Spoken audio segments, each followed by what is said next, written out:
should go. Should it? See? Hopefully. Hopefully folks see me.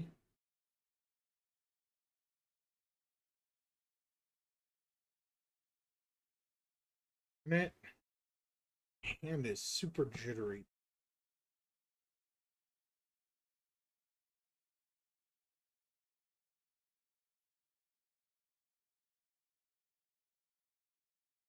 There it is. Oops. There. Okay. We're ready. Sorry about that, chat. I was trying to get set up. Okay. Been a while since I've done this. I don't know. We're going to start with this week in Star Citizen. This is a recap of the week up until, earlier this week. And with that being said, welcome, chat.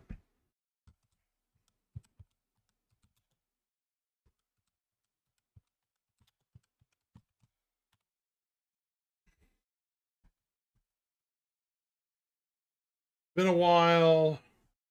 Been kind of busy. How is chat's if you live in the United States, how is your holiday going? Out of curiosity. If well, I hope doing well. You know.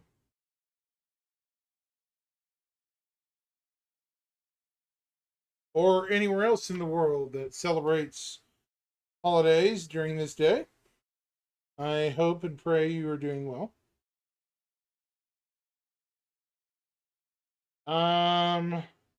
Getting set up.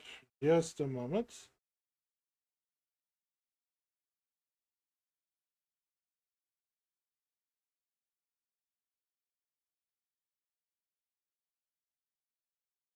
All right. There we go.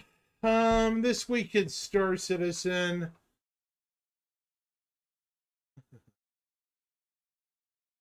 This is the I wasn't sure if I wanted to cover what was said over in China. There was a lot of very juicy stuff said over in China. Some stuff about the Polaris, among other things. Other streamers have covered it. I might look for the rundown of the Chinese, or I should say the Orient Super Bar Citizen to be more polite. If anyone is interested, there was a lot said. Some pretty interesting stuff, I'll admit. They're wanting to open up even more servers and more regions. So, I don't know.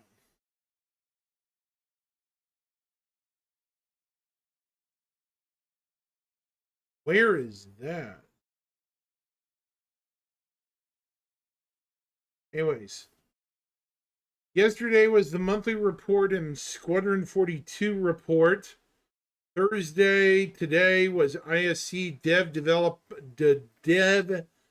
Diary, which even if you're not super interested in the Dev Diary, did my camera freeze again, chat? Can anyone tell me? Please be not honest. Did my camera freeze again?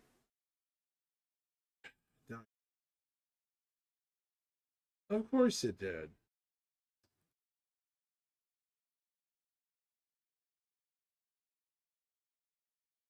Cam froze. Yep, knew it. I knew it. Thank you for being honest. Here we go again. There we go. Okay. Cool. We're good. Thank you, Cowboy. Appreciate it. Yeah, 07 man, and happy 4th. Happy America as oh, what the heck was that? Was that on my end? That's strange.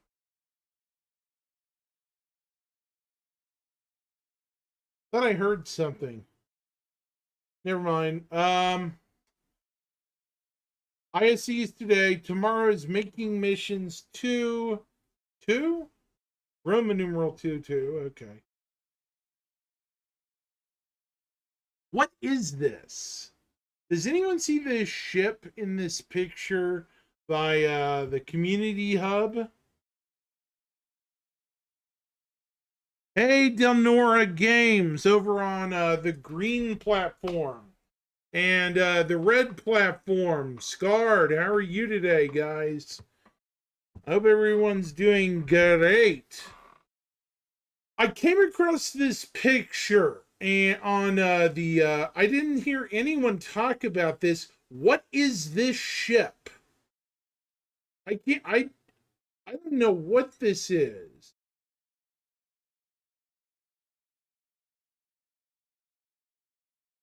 Does anyone know what this sucker is here on the oh, there's a bot. I see a bot.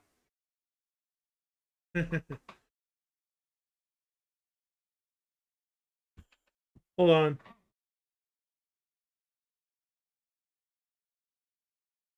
Hey, Delnorian, did you see this?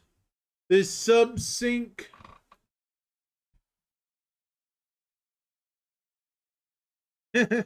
Yeah, that's kind of the vibe yeah, that's the kind of the vibe I was getting, Scarred. I don't know what this ship is.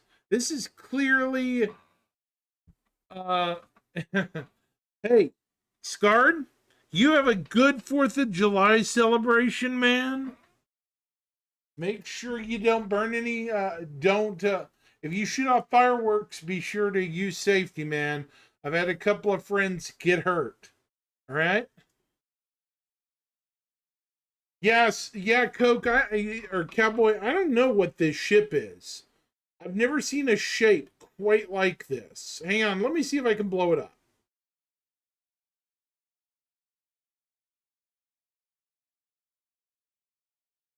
Magnify.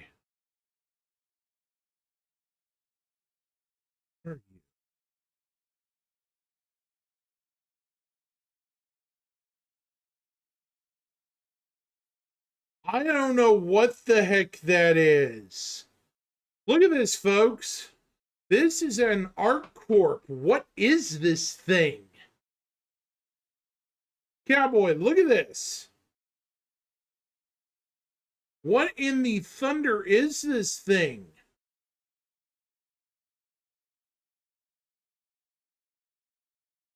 I've never seen a ship like that in my life in Star Citizen. It almost looks alien, but I have no clue. You can zoom in really good on the picture.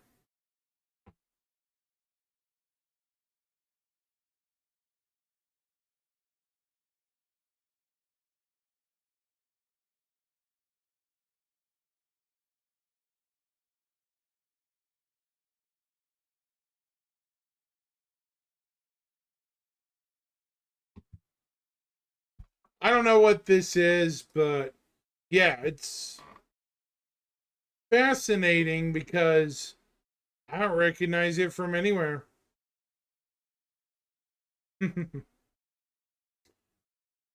Maybe it's a new prototype they weren't supposed to show off.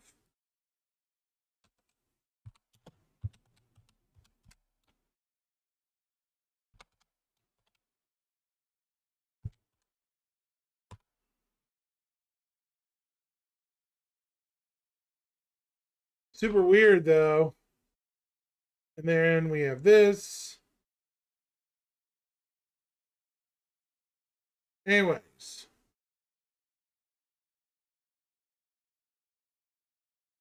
The July subscriber stuff. Okay. This stuff, this paint, I would really like more of it.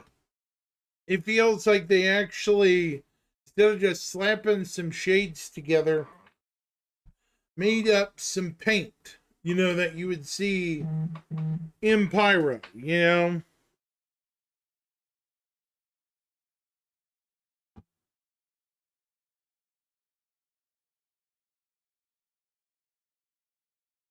Just an opinion. I like the knife too. I just wish we had longer ones.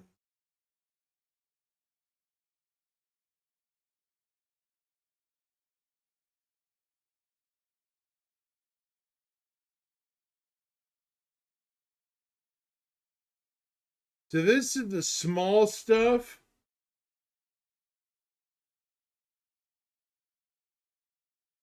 Dying Star livery, Dying Star paint. Ooh. All right. Radio. And now for the fun stuff. We're going to go with the monthly report for June. This was posted yesterday. Which, yeah, I'm looking forward to a lot. See how long it is. Pretty long. Yeah, I love that graffiti paint too, CC, because it would honestly work so well in pirate systems. You know, it makes sense from a perspective of, oh yeah, this is a pirate. This be a pirate system. We be a pirate system. Whoops. Wrong hit. Wrong pet. Oh, sorry. Did I hit the wrong button? Hold on. I hit the wrong button. That graffiti paint is freaking awesome. Okay, so AI monthly report. Now, I think this planet right here is supposed to be Pyro 1. See all the dirt and brown ground on it? I think this is Pyro 1. Yeah, that gives the ship a lot of character, like it's been lived in and stuff. Yeah. PU monthly report.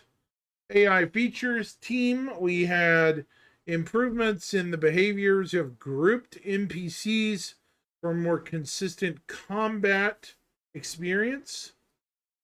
To do this, they needed an object representing the group that shares perception information about targets at the appropriate time. This allows the designers to tailor combat experience to the specific demands of the mission.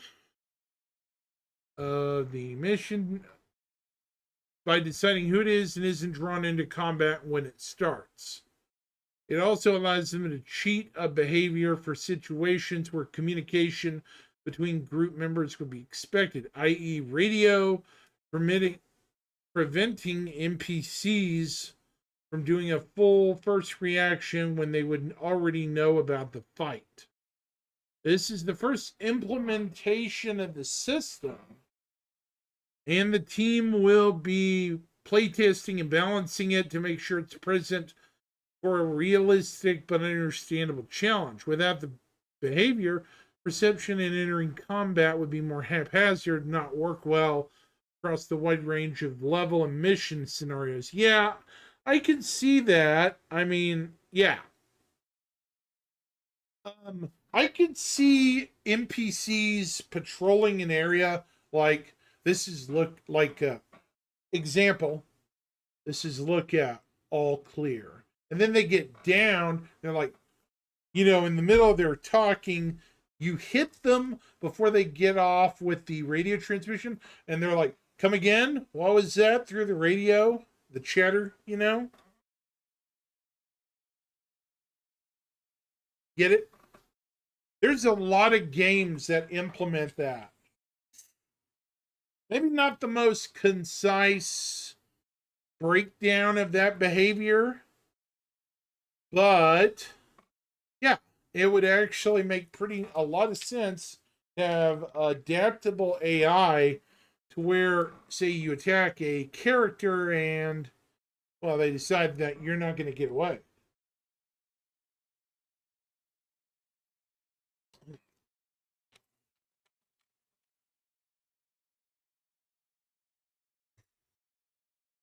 AI features. Oh, wait, I already read that. AI game intelligence development. This is a new team. June saw the creation of a new team. Get it? Is this get it? Really?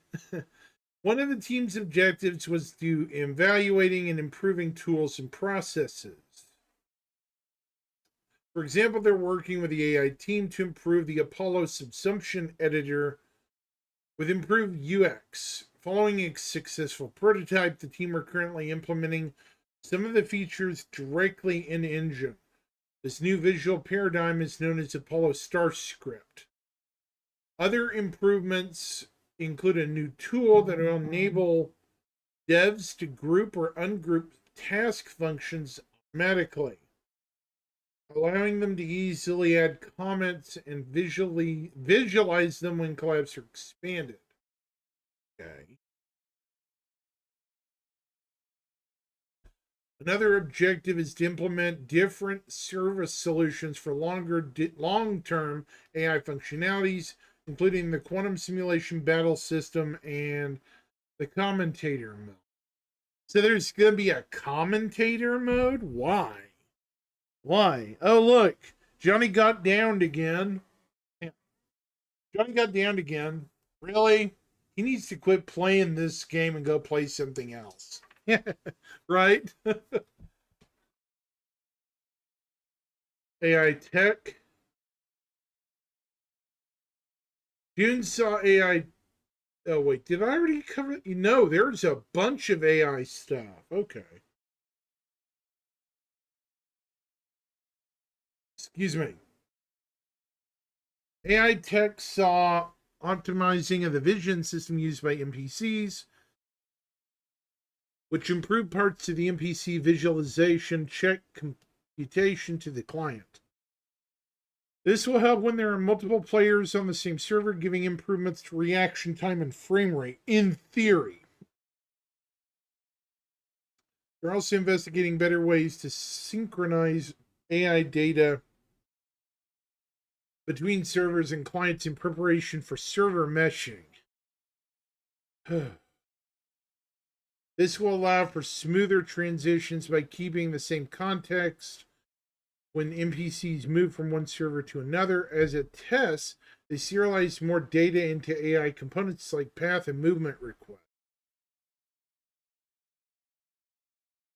On the ship AI side, functionality was added to point defense cannons that allow them to track and shoot down missiles. That's going to be important for ships like the Perseus. Yeah.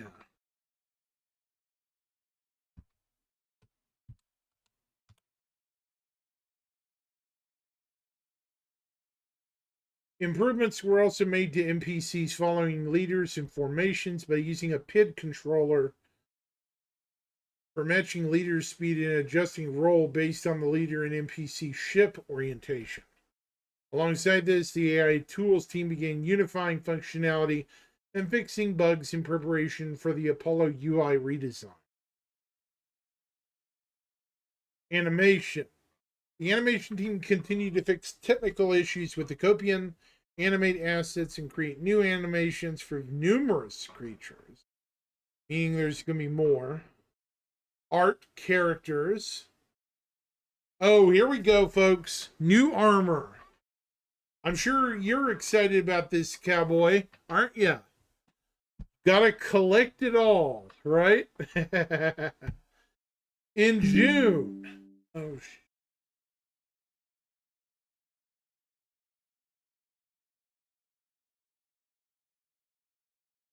in June, the character art team progressed with 3 specialist armors, finished the update to the utility armor, and supported requests for the character customizer. Art depth for looting items was worked on in 2. The character concept art team continued exploring designs for utility armors and completed handoff sheets for specialist armors, while the hair team kicked off new beards and hairstyles. Awesome. Yeah, that's some good stuff right there. I'm excited about getting new armor. And we had an ISC recently, chats, where they were talking about brand new, and I crap you not, brand new, what do you call it? You know, say it with it, brand new weapons, not armor, weapons. I hit the wrong button. The weapon ISC was a gold mine of information. I kid you not. There was so much information in that Inside Star Citizen. I still need to comb through it. A couple of things I will mention that I spotted in it. There was a Titan suit weapon. Why would they show that in plain sight unless they're not going to give it to players, That's like, yeah. And what do you think of my theory, Cowboy? Why would they dangle the hook of Titan suit weapons if we're not going to get them in game, That to me seems way too cruel if we paid for it, Just an opinion. Anyways, Art ships. Last month, the ship's team progressed with the RSI Polaris, getting close to completing the interior for Greybox review. The exterior is heading toward final content with the parallax occlusion mapping, POM, and lighting being completed. The RSI Zeus Mark II is also approaching its final content review. 7 unannounced vehicles were also worked on too. 4 are approaching the white box review stage. 2 are heading for gray box review, and the last is nearly finished. Please be something new and exciting. I would love an alien ground vehicle, something interesting. In community, the community team kicked off the May PU report alongside the Ironclad Q&A. The team then supported Alien Week, which was followed by the return of Xenothreat. A new player guide was published alongside 2 contests, Show Us Your Colors, and Super Galactic Xenotreat Smackdown. The community team is currently preparing for Alpha 324's release, as well as the upcoming Foundation Festival and Ship Showdown events. So Foundation Festival is still happening, folks. Star Citizen World Tour continued, with team members visiting local events to meet with community and share new loot, including the new Huai's puzzle. The team also spent time with a vibrant community in Asia, where he had the pleasure of attending 2 unforgettable events. First, our team traveled to Taipei for an incredibly immersive Bar Citizen. The decor was awesome. Then we were treated to a handful of excellent presentations, including a live demo and tutorial by Morphologist. Wow. He put on a clinic. A racing tournament that had us on the edge of our seats and screaming at the top of our lungs, and even some lively pirate shanties singing along, courtesy of Drake Interplanetary. Can we please get some of those in bars at Borea on Magnus? Record that, folks. Come on. You're missing the perfect opportunity for immersive gameplay stuff. Come on now. Then last Saturday, we had the privilege of connecting with our community in Shenzhen, China, I guess it is. I am so terrible to say names, folks. I cannot spell people. I no offense, I just can't spell it very well. Their largest gathering yet of over 2,000 attendees. We participated in a lively Q&A, enjoyed a variety of tournaments, giveaways, cosplay, and much more. Events like these, especially on the opposite side of the world, serve as a powerful reminder of blah, blah, blah, and global reach of our community. What's more inspiring is that our shared passion for the universe we are building transcends all languages and culture barriers, whether you're in China, France, Antarctica, you never know, or anywhere else on the planet. A Bar Citizen event always feels like home among like-minded pilots. On a personal topic, Cowboy, before I kick off the rest of this article, my 20th class reunion was supposed to be the 20th of July this month. Unfortunately, it got canceled. And not enough interest. Nobody wanted to go. It's our 20th anniversary. I don't like pitching my own woes and stuff a lot, but it kind of bums me out. I won't get to hang out with a lot of my college mate or schoolmates and stuff that it is. It's, I think a lot of it, what has to do with it is money. Right now it's expensive, and a lot of people live out of Oklahoma, where I live.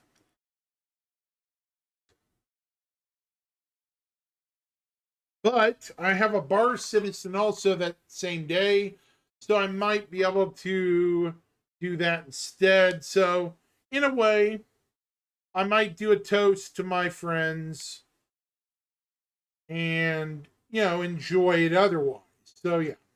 Anyways, continuing away from my sob story, sorry, Chad. We kicked off another year of Bar Citizen events around the globe.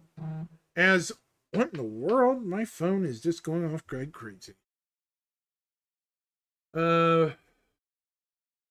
As always, you all showed up in spades.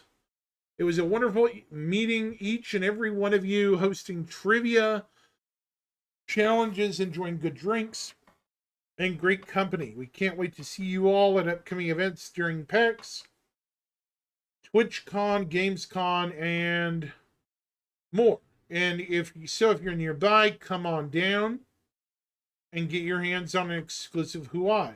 We would also like to say thank you to everyone supporting the development of SC and our recent updates, tech preview, and other PTU tests. We are committed to delivering a world-class game for a world-class community, and your feedback is instrumentally important to us. That is a big crowd, folks. There's the man himself. Oh, hey, look. He lives. They have not murdered John Crew yet. Hey, Cowboy, look at this. John Crew lives. He is not in a million pieces in Chris Roberts' basement.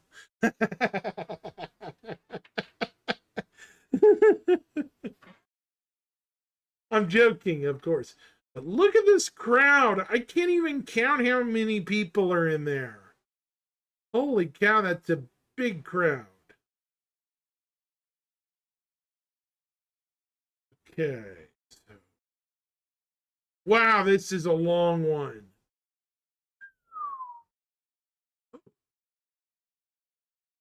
Hang on, it's going to get interesting.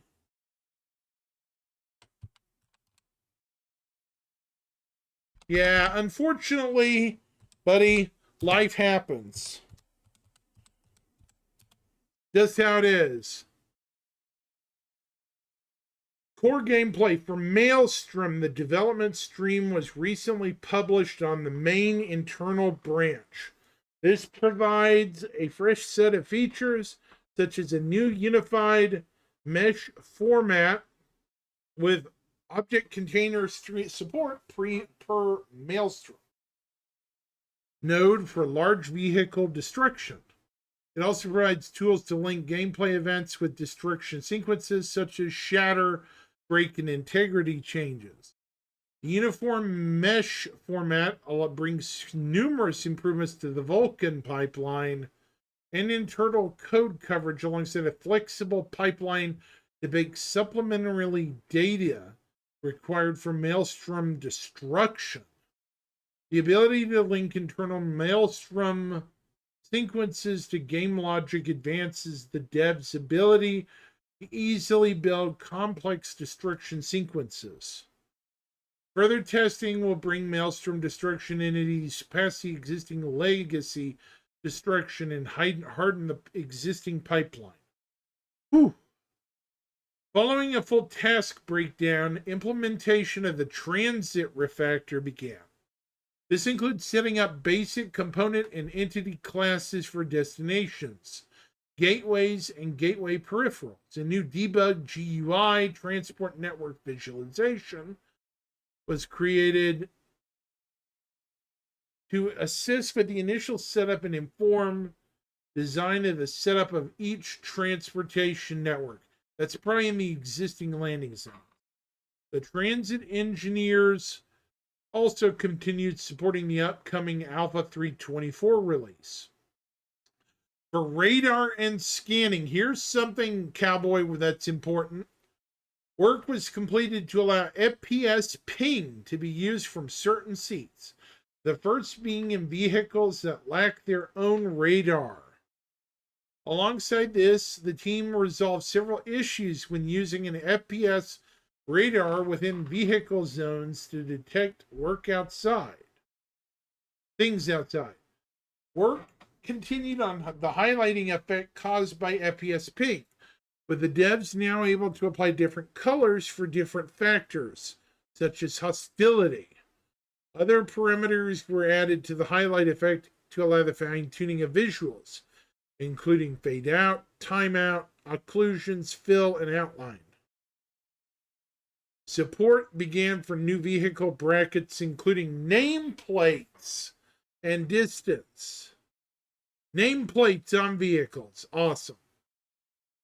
And parameters were added to control when and how they should show in different states, such as targeted and pinned. The removal of the scan operator mode started too, which will be replaced by ADS scanning. What does that mean? I don't remember that change. The team submitted the framework for a system that will allow design to begin tagging when scan producers run specific radars mouth. For example, medical scanners may see health info, while police scanners may detect contraband. An improvement was made to the radar system, allowing faster scan speeds while maintaining performance. Support continued for radar with the room query system that allows occlusion of people hiding behind locked doors. Finally, for radar and scanning, a new mechanic was implemented, Delta signatures. What does that do? This mechanic has vehicles emit signatures when certain actions are performed, such as ping activation, the activation of quantum boost, and changing of master modes.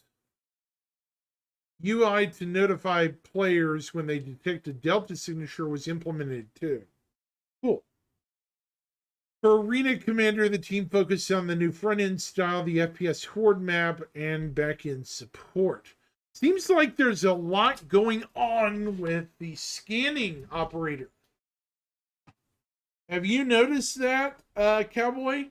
This is the first time they've talked a lot about scanning. A large chunk of this was scanning and only scanning. That's kind of interesting. So could that be in an upcoming patch, maybe?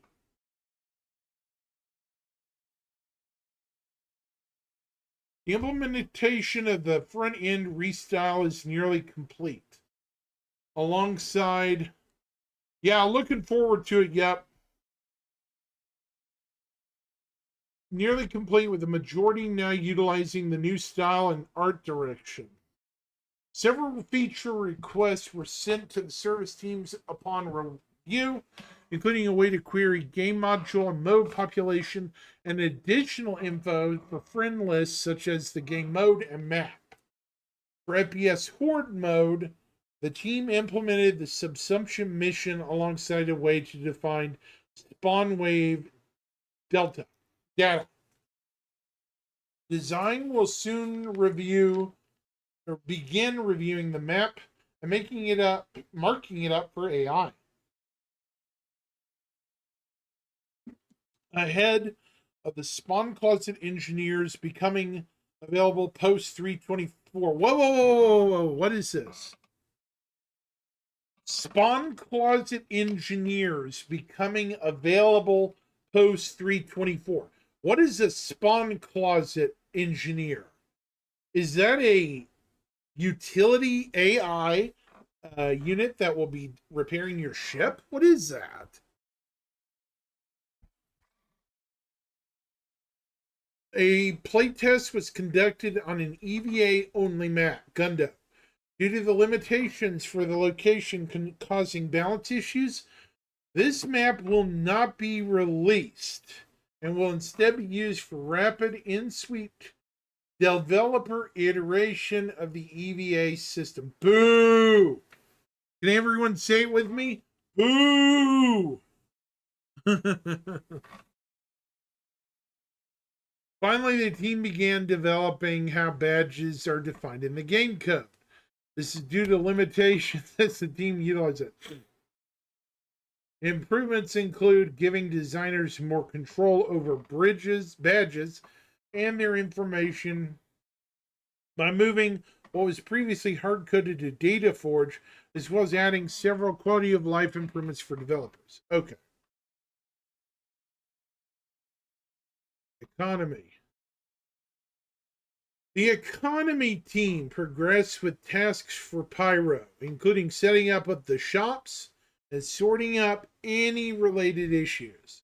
They also continued implementing the effort versus reward algorithm so that mission rewards are balanced according to risk and time invested by the player. Support was provided for the coming changes to cargo and cargo missions too. As mentioned in the last month's monthly report, the team worked to rebalance the prices for entire sets of items, including vehicle components, power plants, coolers, shields, quantum drives, weapons, etc., FPS, weapon attachments, ammunition, consumables, and commodities. The team's ongoing work involves a new economy for quantum and hydrogen fuel to ensure that refueling isn't a chore while maintaining the narrative feel of a large universe with unique economies spread across different star systems. They're also creating player profiles to better understand how different careers gain and use resources. Okay.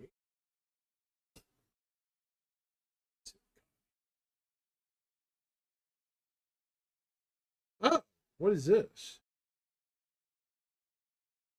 Hang on, I'm double checking something.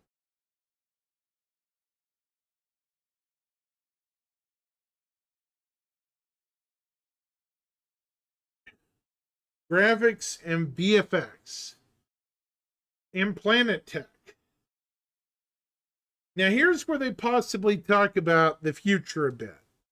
Last month, the stability and memory usage of Vulkan continued to improve. It is now much closer to being the default choice for Star Citizen.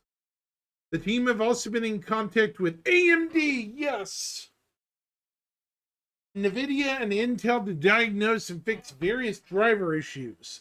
Yes, I have a Ryzen 7 and a NVIDIA graphics card, so yes. The Global Illumination team worked across a variety of areas.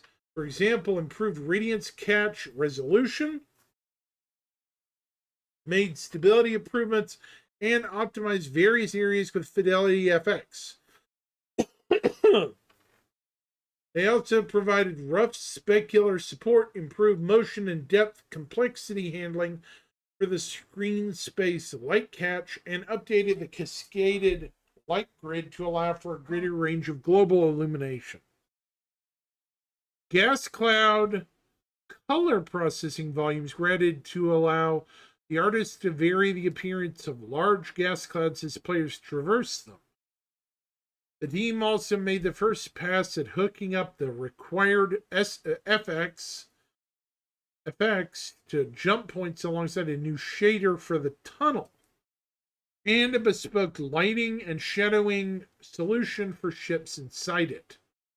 Support for fire hazards continued, which involved adding directionality to this generalized burn and dirt shader effect for entities. This allowed localizing burns such as one side of a door. Visual improvements were also added to creatures, such as the ability to spawn decals from GPU particles. A new managed entity region system was designed and entered development. The goal of this is to manage the lifetime of many procedurally spawned entities, such as creatures and rocks. This is critical to the introduction of PES, server recovery, and server meshing, as these systems require very strict and careful management of entity lifetimes. GPU generation was implemented as a stepping stone to the team's plan for full GPU generated visualized terrain, which will be utilized in Planet Tech V5. So V5 is real. Okay. Finally, a efficient query mechanism is being designed and added to planets. This will be used by the new location scatterer tool that will help populate planets for Citizen 1.0. In-game branding. The in-game branding team made significant progress across multiple projects throughout June, including new navigational signage for Pyro and graffiti for Rune Station. They also started work on a new location alongside the landing zone team. Hold on. What do you think this is, Cowboy, if you're still there? A new landing zone. Where? There's not more than one in Pyro. Could it be Nyx?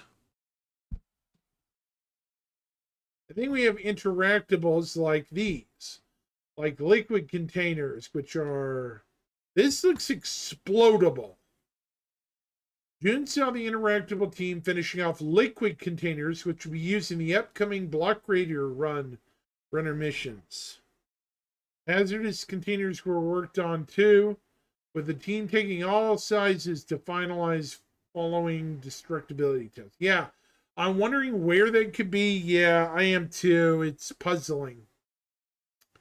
The lighting team continued to work for 4.0, including the test of the new acidic cave archetype, Pyro space station modules, and outpost locations. They're currently dialing in all the atmospheres of Pyro's moons and planets to give each a unique look and feel. This is the acidic biome. We've never seen anything like it. Looks like our standard caves on Earth. The landing zone team spent a good deal of time fixing bugs for cargo modules. Alongside this, the organics team progressed with creation assets for new biomes that will go on new planets in the future. They also closed out the acidic cave archetype. Okay, so this is done. But the thing is, where's it going to go? Hey. Do you notice something? Do you notice something, Cowboy? There's Copian in here. So are these cave Copian or acidic cave Copian?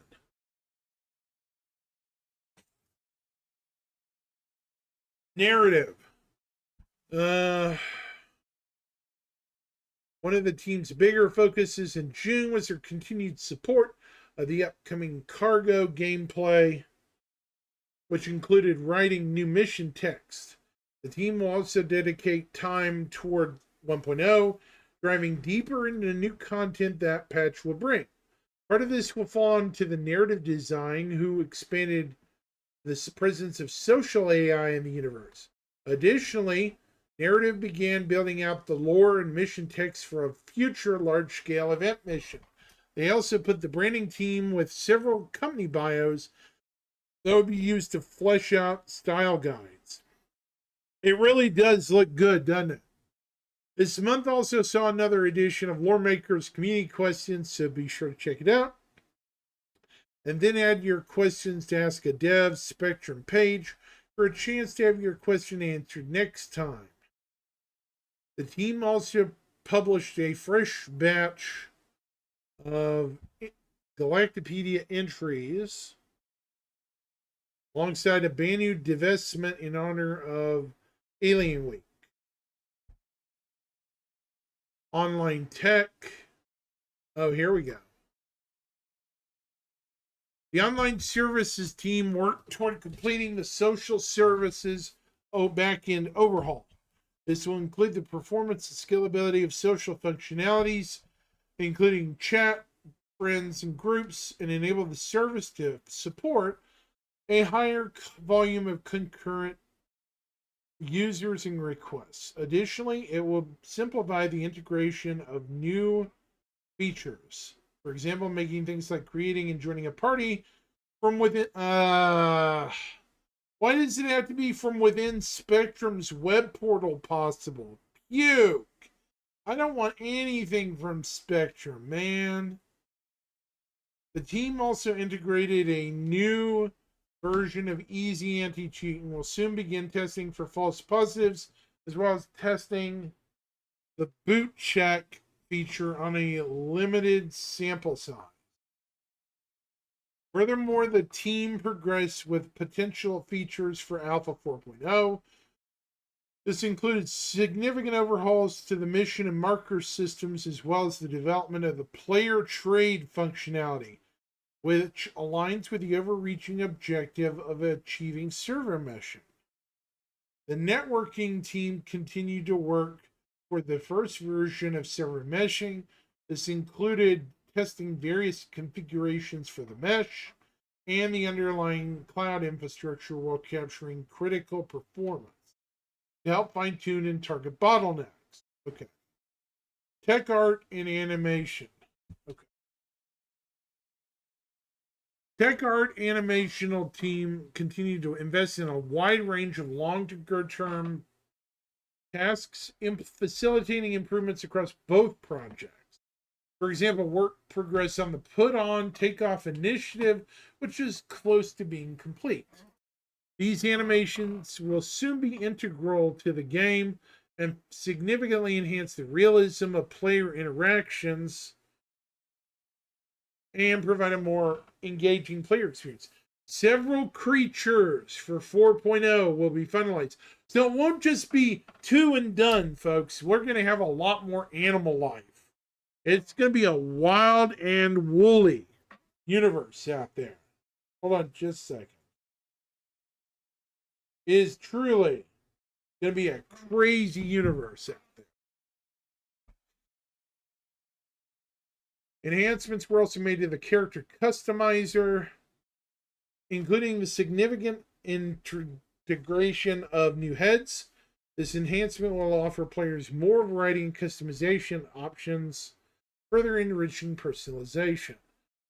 Our ongoing collaboration with SST and Cinematics Department remains strong.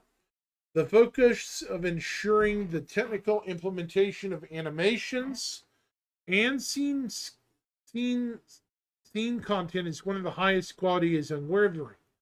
This synergy is crucial in maintaining the seamless integration of animations and ensuring a top-tier visual experience for our audience. The achievements of the technical animation team this month are a testament to their hard work and dedication. As we move forward, we are confident that we will continue to reach new heights and deliver exceptional content for our players. TAT team, Tech Animation team. Well, VFX. Last month, the VFX team supported teams on deliverables planned for Alpha 3.24 and 4.0, including the RSI Zeus Mark II. FX worked on new biome archetypes, including acidic caves, alongside new modules for Pyro. And finally, they progressed with tasks for upcoming features such as fire hazards, the resource network, and Pyro. That is the monthly report for June. I'm curious what's ahead for July. Because remember, there's a vacation this month going on. And when you have a vacation, things tend to slow down, right? At least in theory.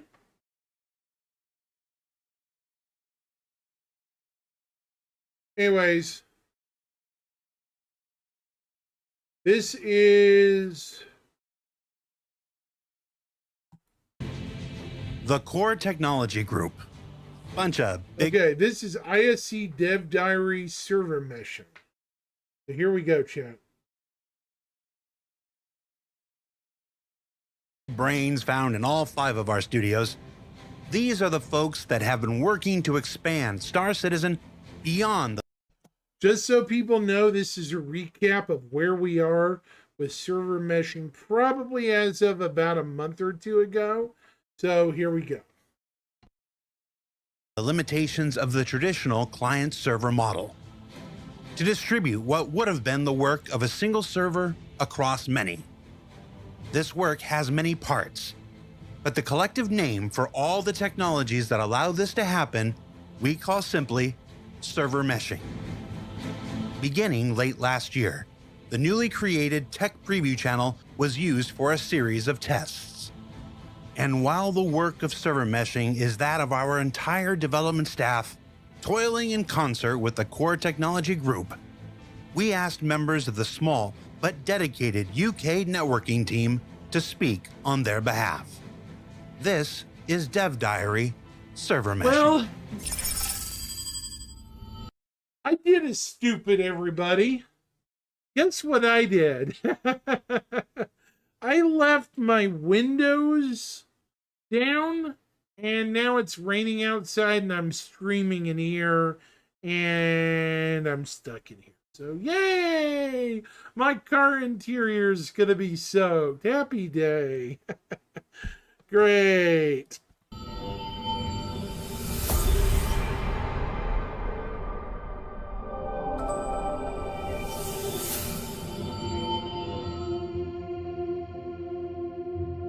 Yeah, that was a nerve-wracking one for us because it was the first time, going out public with such a big fundamental change for how we run the game. Replication layer network code split out from the dedicated game server, running in its own service we call the hybrid service. So these tests are not just for us in Cortec. These are also for the game side as well, so they can actually see their systems functioning along with server meshing.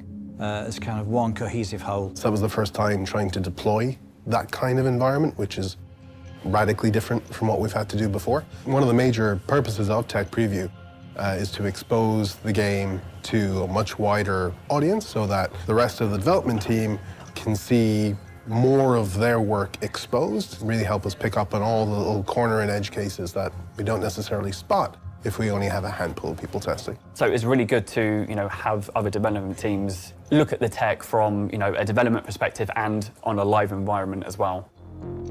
In Alpha 3.18, we introduced the replication layer, our first major milestone towards server meshing. It offloaded the entire state of the universe, things like characters, ships, weapons, and more, away from the game server, which we call the DGS. It wasn't the smoothest process, but the work of splitting the replication layer to be shared between the client and EGS into a new hybrid service still needed to be done, as was testing of a brand new server crash recovery system that was long overdue. These would be the focus of our first 2 Tech Preview tests, and everyone was excited to learn everything we could with help from the community. Basically, we learned that it worked. Went surprisingly well for us. Yeah, it was great fun. Yeah, good job. It works. We learned that, the technology was working kind of as we expected. It was surprising how well it actually worked. For the backers, the major change that they would have observed through these tests was the improvement for server crash recovery. So the first outing with server crash recovery, we were talking 25, 30-minute recovery times, frequent crashes all over the place. It's almost like we're pulling the tablecloth out from underneath everybody at once. So it requires people to make some interesting considerations and kind of shimmy that tablecloth back underneath with the new server. So if the server crashes, the game state still survives. We can spin up another server, and when it connects again, the new server connects again. It can get all the game state back, and clients can continue on their merry way. Basically server meshing for game code all at once in like one big giant transition. But I think by the time we were getting to Basically this server meshing second and for third game test, code we're all at starting to once see in, like, one things big giant dramatically quicker and dramatically more reliable. Yeah, I think I was probably expecting it to explode. Yeah, pretty hard. But we were surprised that the game code worked as well as it did without needing changes. Backers have a way of finding and breaking things. So yeah, having a good few hours testing in backers' hands in a more or less real-world environment was incredibly valuable. Of course, this is still game development. And these were tests, not just for the core technology group, but for every other dev team to see just how much work they still had ahead of them. Work that continues today, adapting all of Star Citizen's various game systems to the realities of server meshing. We found that there were some gameplay systems that weren't quite ready for server crash recovery, that could cause some issues when a server crashes and one takes its place. So that kind of allowed us to kind of create a bunch of bugs and send them out to various gameplay teams. What's cyclical crashing?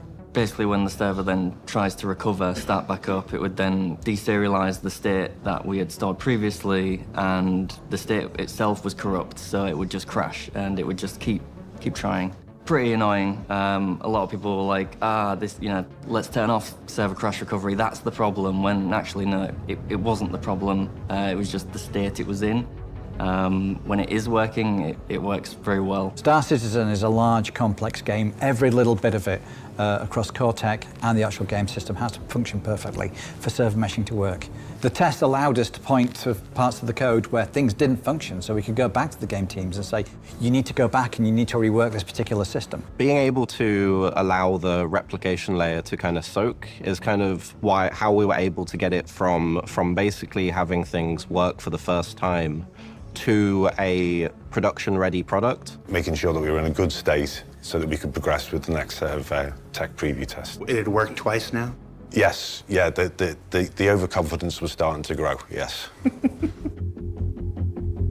With 2 successful trials in the can, the team broke for the holidays, returning in January with more tests, more fixes, more bugs to discover, and even improvements to the very manner in which we collected and analyzed data itself.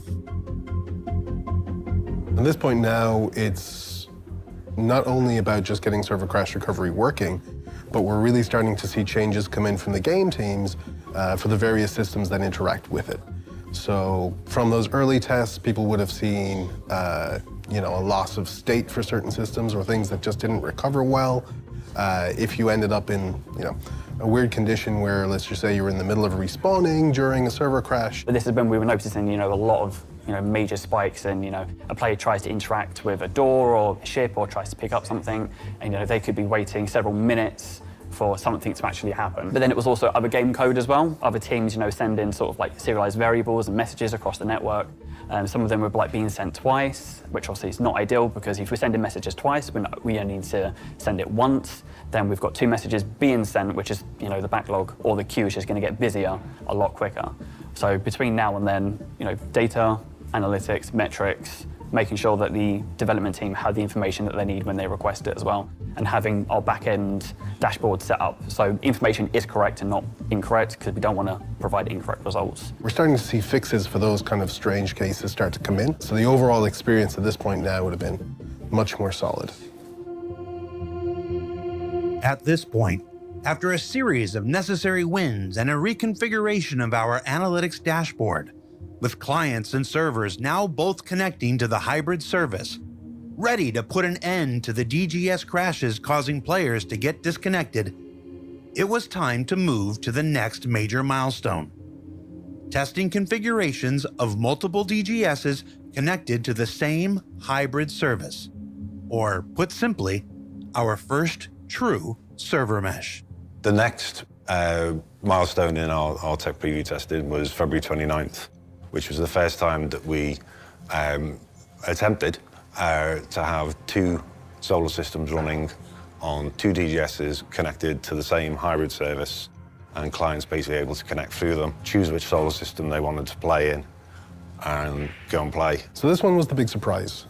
So we were really excited to finally get multiple DGSs and multiple solar systems out there into the hands of the backers for testing. And also this was a huge milestone for the platform teams, because it's their first time having to deploy a full-on server mesh with multiple DGSs out to our live environment. That was a super exciting test. We were still had the single hybrid, which for us, having a single hybrid manage the state of multiple servers was a huge, huge milestone. And with those, there may have been some bugs, some interestingness. Being able to see crash recovery actually occur and then succeed on the Pyro server really proved to us that we're kind of getting to that kind of milestone point. We had tried it internally first, but yeah, with the tech previews, it tends to be pretty hot. What you see is the build that we've created the day before. It's kind of a bit of a wing and a prayer to hope that it is actually going to work. We got a lot of data about our performance, and it all seems to be holding up pretty well. You keep saying surprisingly well. Were you expecting this to just fall on its face? Yes, I've been working in games a long time, and for things to work first time is very unusual. So yeah, I was fully expecting something to explode and for us to have to patch something up. There's a little bit of anxiety, I feel, with teams that. I want to apologize, everyone. I'm letting these guys explain what's going on, you know? That way we get the full information and the full story. Yeah. That way I'm just not going to jump into a conversation and, you know, point fingers and stuff. A lot of people do that with Star Citizen, not me. That's not how I operate. So, yeah. Let's continue, shall we? We never tried anything quite like this before, and the tech might not actually cope with it, and then we might have to cancel the test. Things, thankfully, went really, really, really well. Generally speaking, when we tested server meshing stuff out, it's tended to behave better than people expected at the time. So yeah, we've kind of gotten lucky with some of this stuff. However, as awesome as it was to finally see 2 star systems running on the same DGS, there was still one last-minute disappointment for every member of the team. Unfortunately, we had a last-minute issue with the jump points that meant they weren't quite going to make it for that test. Originally, we were trying to make it so that the jump gates were functional, and you could have done solar system transitions via the jump gates. We didn't manage to make that in time. I remember being very upset that jump points decided not to work at the last minute. But there was an issue with the jump points where if someone used it, the radius to pull in people from the server to go to Pyro was essentially the size of the universe. So if you used the jump point, everyone in Stanton was going to Pyro whether they wanted to or not. And so you had to, so how did you enforce people not using it? I don't actually remember. I think it was just said, no, don't. And the people behaved? If I remember, only one person tried it and it broke, so nothing happened, which, very lucky. And then, only a week later, on March 7th, the first successful test of a jump point assisted server transition occurred. For us in the UK, the tech preview releases tend to go out like 11 midnight kind of time. And I stayed up and hopped on to kind of give it a look, and the excitement that we had from being able to like actually see us, like thousands of players in a queue, jump through the jump points, and for things to work with minimal issues is a very exciting time for us. I sat by the Pyro jump gate, watching the first backers come through from Stanton. Myself, a whole bunch of the team were online watching that happen. Amazing to see it, kind of culmination of, you know, years of work by dozens of teams and hundreds of people. I remember being really happy because everyone was thrilled. All the backers were really thrilled that they actually saw it themselves. I remember the players going through the gate and smashing into each other on the other side. They would just come out of the gate and somebody would be parked there from having just come through. They would crash into each other. they would spin out. It was really funny. Yeah, it was pretty great having people actually be able to do it, something they'd been waiting for God knows how long. Seeing people actually use the jump gates for the first time, that was like really exciting. That I think brought home to the community at large that this was actually server meshing, that we're actually doing the real tech here and it actually works. And yeah, we knew it all along, but yeah, it told everybody else that, yeah, we're doing the real deal here. Yeah, I knew it would. Oh, you knew it would work. In that run-up, we tested nothing but the jump gates, because that was our focus, so. QA is so cynical that if they say it works, It's gonna you can work, believe it. yeah. All right. It's gonna work. That works.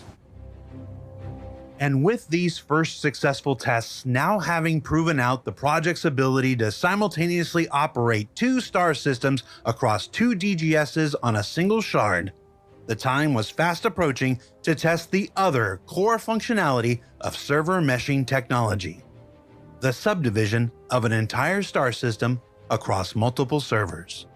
We've done the jump gates, so we focused on just having the Stanton system again, but this time we split the Stanton system between multiple DGSs. It's super exciting now to finally deliver on what I think a lot of people's vision of server meshing is, which is a single solar system being divided into multiple areas that are all being managed by multiple DGSs. We were once again really, really nervous about how this is going to work. The subdivision of Stanton up into multiple servers is technically a risky thing to do. So the way that we did that is we kind of carved up the Stanton solar system into what we call territories, and then we'd assign those territories to different numbers of DGSs. And while we were doing that, we also tried increasing the player cap. We tried 2 DGSs, 200 players, 3 DGSs, 400 players, 4 DGSs, 400 players, and then we just decided to go a bit nuts, and we tried 6 DGSs and 800 players.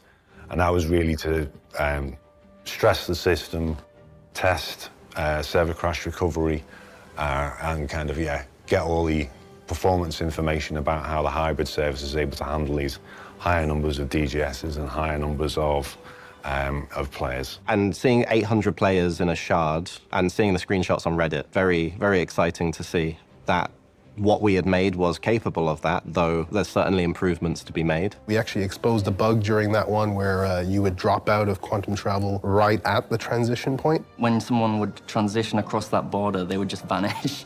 So yeah, it made it very obvious where the borders are. All the backers were like, oh, we know where the server boundaries are. That was accidental, but it provided us a fantastic testing opportunity because people could really hammer all sorts of crazy conditions at the boundary to see, shooting other ships across the boundary and all throwing cargo boxes across and watching it all largely work. Shooting across it, EVAing across it, lots of testing that we weren't really expecting to get out of that actually happened. And for the most part, it held up really well. This configuration of star systems broken up into multiple territories, each containing one or more parts of the playable space like a planet or moon, distributed between whichever number of DGSs are available, and spreading the simulation workload across all the DGSs in the mesh, is what will one day allow us to seamlessly move or transition players throughout the galaxy without immersion-breaking loading screens. But with this first series of tests now completed, it was time to step back and ready the replication layer split and server crash recovery for Alpha 3.23. I watch a lot of streamers and videos, and everyone was really, really happy. And that makes me happy. That makes me motivated to do my job. When the RL split went out in 3.23, we didn't see too many problems. And things seem to be working very, very well. And I believe that's largely can be attributed to the amount of testing that we've done, kind of leading up with the backers and with the public. When General QA was testing it, when they first got their eyes on it, you could hear a pin drop when they were testing it. It was so quiet. People were so worried about it. And then when the test was over, they were floored, essentially. They didn't realize that tech had already been put into the game. And it was actually pretty incredible that it worked so well. The server recovery stuff was always something we have to get into Star Citizen to make the whole thing work. The crash recovery stuff required a lot of work on the game team side of things just to make sure that their systems is compatible, so that when we do have the crash recovery, their systems will recover along with the actual server. It's a testament to our approach to all of this with... I'm not gonna lie. This seems like a lot of patting themselves on the back with themselves, when there's been also a lot of, you know, what do you call it? A lot of backer involvement in this as well. I'm not gonna lie, this seems very facetious, kinda.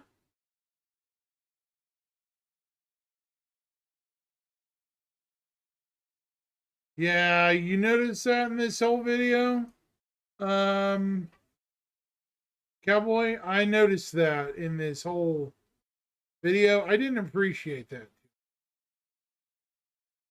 Normally I would have kept my mouth shut, but this level,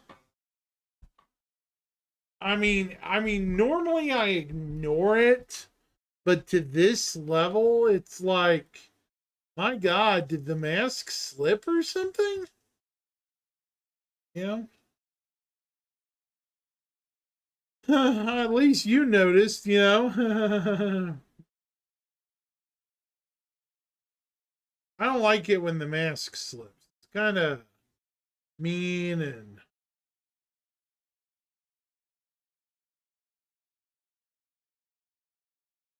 Like I said, though, I get it. You did kind of good, yeah. Y'all did good. You finally made it somewhere on your tech. But I think now would be a good time to harden your technology. Anyways, we're going to finish this up. And then Tech we're going to talk preview with about getting all of this out into the hands of the backers super early. It's given us an environment and a place to mature this tech. So at the time that we came around to delivering it for real in the live release with 3.23, we had really good confidence that it was going to work, that it was going to be a good experience, and I think for the large part that's been true. With Alpha 3.23 now out, there's still work to be done, and a new series of trials have already begun by the time this episode airs.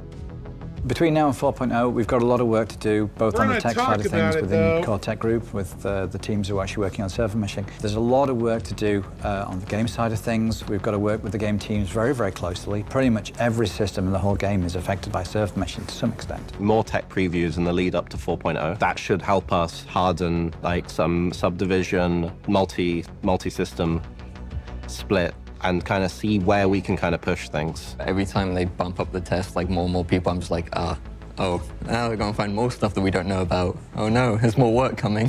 My team's also improving tooling as well, making sure the health of the content is, and the world we're building is the best it can be. Ultimately, these steps between now and Alpha 4.0 and the continuing work beyond are only made possible by the support of fellow developer and tech preview tester alike. And it's these efforts that keep the teams moving forward towards these difficult but attainable milestones. Has there ever been a point in the last 5 years where you lost faith? No. Really? No, yeah, no. I mean, there have been some, it's been a bit rocky at times. But I never lost faith because I believe in the tech. I don't think we could have done this anywhere else. Nowhere else would have the patience to really develop this kind of tech on the promise of something that might happen. I don't think there's another game company on the planet that can do what we're doing. We can take risks to produce amazing technologies that other game companies simply can't take. I'm pretty convinced that this couldn't be done anywhere else. It might sound like we're really confident with how well Tech Preview has been going, because we are, but we're honestly amazed at how smoothly a lot of this has gone. Always room for improvement, of course, and there's always things that we wish had gone better. But by and large, we're really impressed with the maturity of the tech so early on. How will it perform under really heavy load in a real environment? This is an incredibly exciting time for me. I personally have been working on this for almost 10 years. All the little bits and pieces that we've been doing have all been leading up to this. This year's been fantastic in actually seeing a lot of it all come together, and you know, the jigsaw puzzle's virtually complete now. There's just the last few pieces to put in. It's just been amazing to actually see all this work, all this effort that we've put in actually come together, and to be able to put it in the hands of our backers and, you know, get their feedback and, you know, have them experience what this could mean for the game. It's amazing. Star Citizen Alpha 4.0 will be the first time a server mesh consisting of multiple DGSs with many territories and even multiple star systems makes its way to the live game environment. This represents an enormous step forward towards our goal of making Star Citizen into a massive, seamless, persistent universe. After 4.0, we'll continue to push this first version of server meshing, gradually increasing the number of DGSs within the mesh and the number of players this technology can immediately support. But to fully unlock the potential of the work being done, beyond that, I want to pause right there and talk about something. You notice how they said that as if there are multiple other solar systems done. I don't know if you caught that, Cowboy. Did you catch that subtle hint? Very subtle hint. That I'm not trying to be dumb, and there would be the thunder. Hello, thunder and lightning.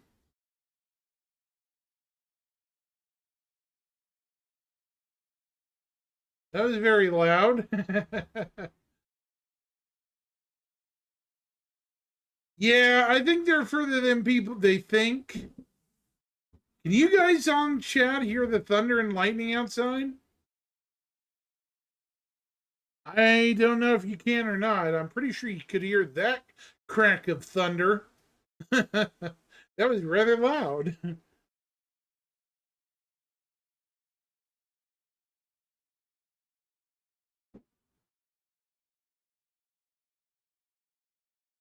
Makes it sound like I'm in a lab of secrecy.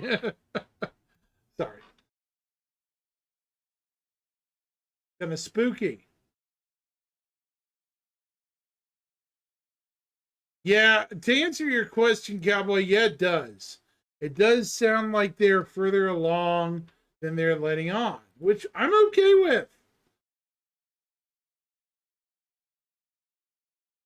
I'm okay with them being further along than we think.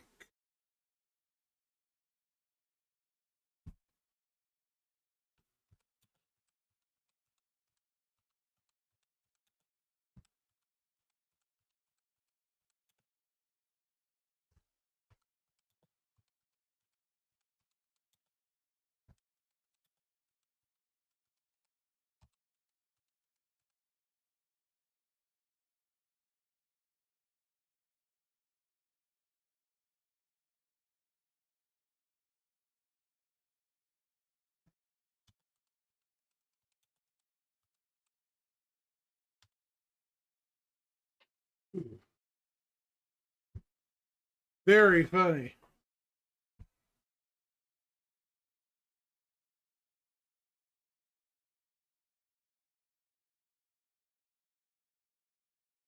Yeah, I'm going to continue on here. But yeah, we're going to talk about it when I get done. You know, I'm kind of curious how far Star Citizen really is, you know, along. It makes you wonder. It does. What's up? Here we go. we'll pursue dynamic server meshing, where the distribution of players and entities that get streamed in on the DGSs are managed according to server load. Dynamic, Cowboy.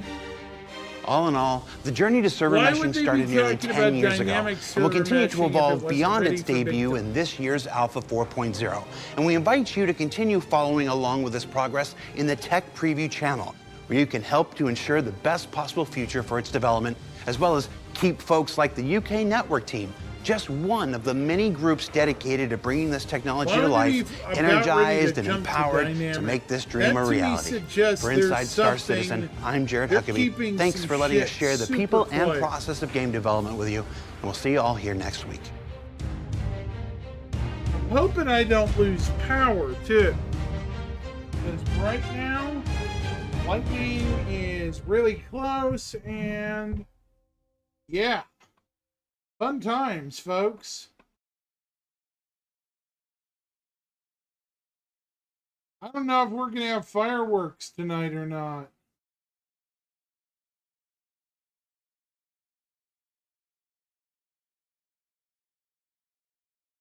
Let's find out.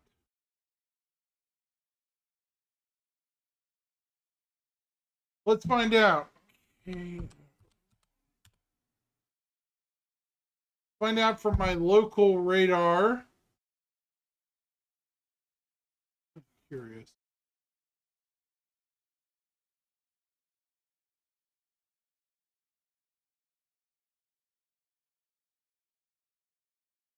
Huh. Not pulling up. Oh yeah, there's a big nasty over my area. This is along the cold front.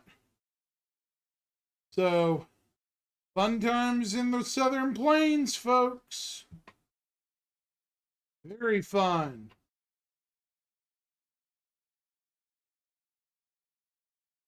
And while we're talking about weather, okay, this is something I'm dying to have in Star Citizen so bad, you know.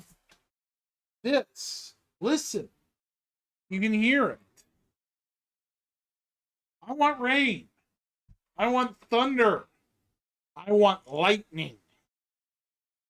Yes, I'm insane. I actually want ship damage with lightning. I'm a very crazy person, if you've noticed.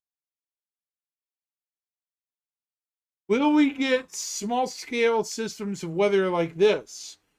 Probably not. I doubt it.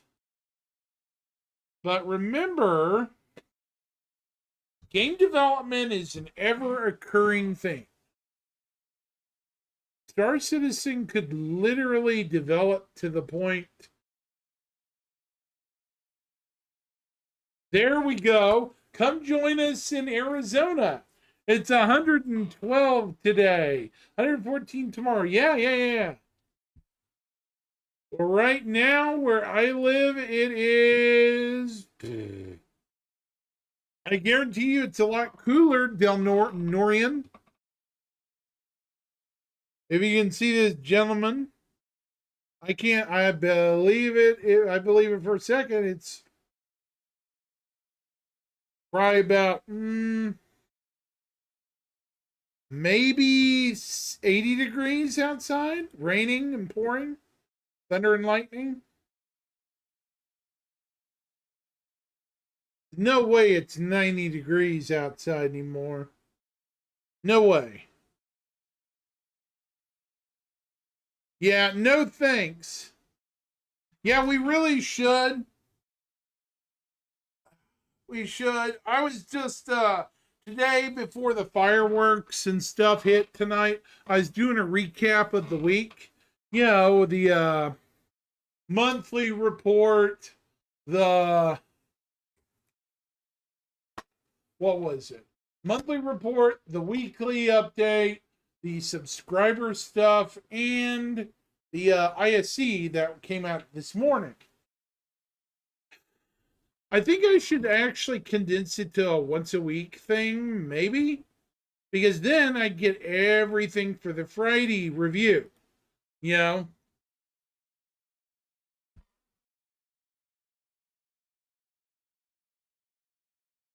Yeah, I hate rumors personally like that.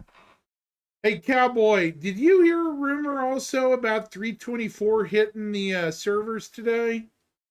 I don't know. I haven't heard that one, but that's goofy. Bah. Misleading people. Boo. Thumbs down, bro. Yeah.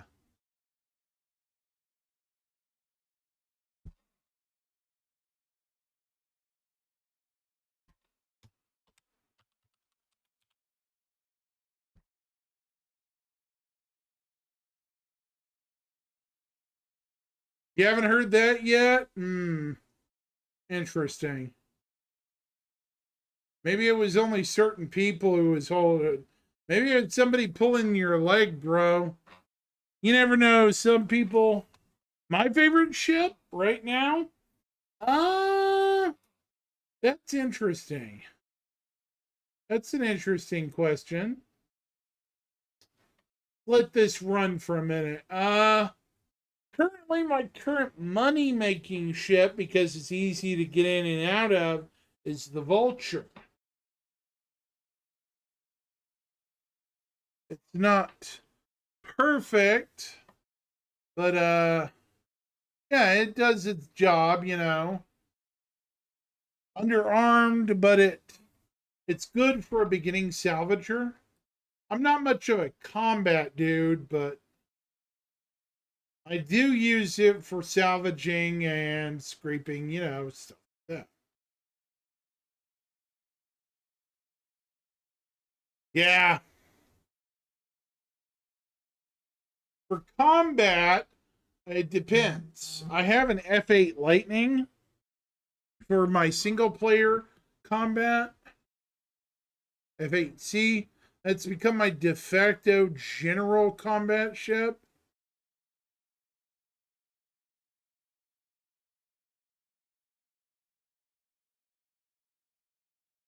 Yeah, that's the smartest thing you could do, Donorian.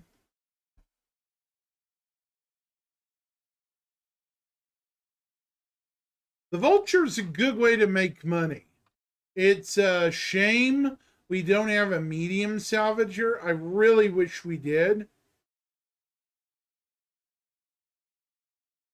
By the way, have you heard, this is a question. Have you heard of what was it? The Bar Citizen that was up in Shanghai or whatever it was? There's apparently a lot of juicy stuff leaked. I don't know if I should really talk about it yet or not. Yeah, exploration outposts in places where ships may be down. That's pretty smart. Did you hear about the Shanghai stuff? There was a lot of some weird stuff talked about. Oh, I'm not sure what I heard was I'm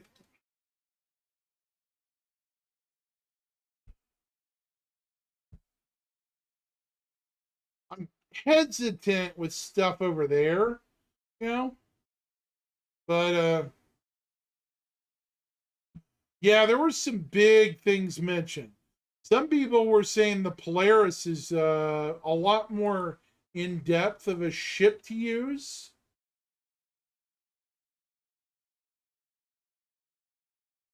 Okay, to fill you in, one of the things. Oh no. No. We need to change that. You've been blocked from Spectrum chat forums for a month? Uh-oh. Yeah. I don't even go into the Spectrum stuff because it's a toxic environment. Frankly, Spectrum itself, or as I call it, rectum, you know, is toxic as crap. You're not wrong, but honestly, I think some people assumed you said something else. Isn't that sad? People assume something and they blow it way out of proportion.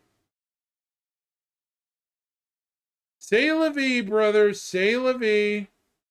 You know, Knight Rider is band hammer heavy. I swear it. That dude needs to chill.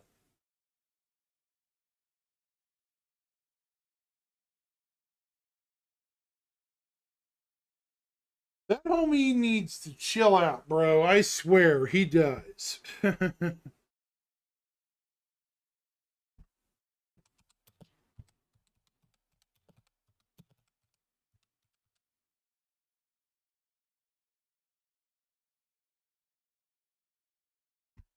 Really? Well, that's why I'm not. Well, Wow. Really? Oh, crap. Well, that's none of their business. I don't put it in my bio, so they don't know. They don't need to know. I can stream on whatever platform I want.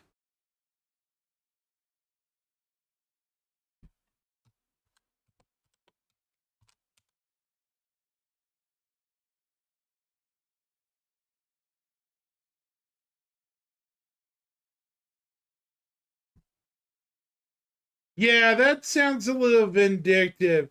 Somebody over there got butthurt that you had an opinion.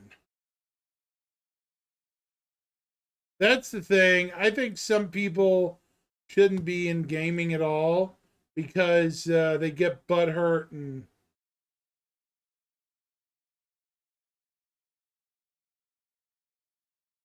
just an opinion, Delnorian. Some people shouldn't be. Hey, sorry, we're talking weird stuff, cowboy or stuff, cowboy. You know how it is. Some people, I think Knight Rider though is kind of a non-chill dude. He's kind of been a butt for years.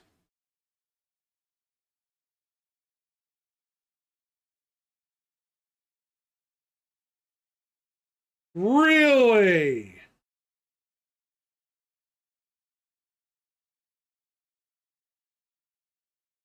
Are you for real? Well, I'm just not going to advertise my stream then. You know? Hey, Cowboy. Hey, Cowboy, you're not going to believe this. Delnorian's been having issues streaming. Apparently, they're very band happy over there on Rumble.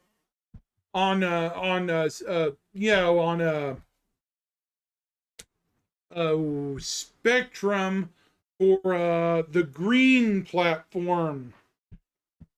They don't like it for some reason. He did an R streamer coverage because his name was part of the panel of streamers. They wiped his name off of it, warned the other streamers, and then banned him again. That is some unhinged crap, man. You know what? I'm not even going to advertise my streams, you know? Where I stream is nobody's business. Yeah, it is. It's stupid. I'm not even going to advertise. They want me to play by their rules. Yeah, they're going to be craps about it. Nah, man. Get out of here with that. You know? Well, Delnorian, if you want my opinion about it, I just wouldn't advertise and I'd carry on business as usual this year. Screw those people, you know? They don't need to know you're streaming. It's not their business. You know?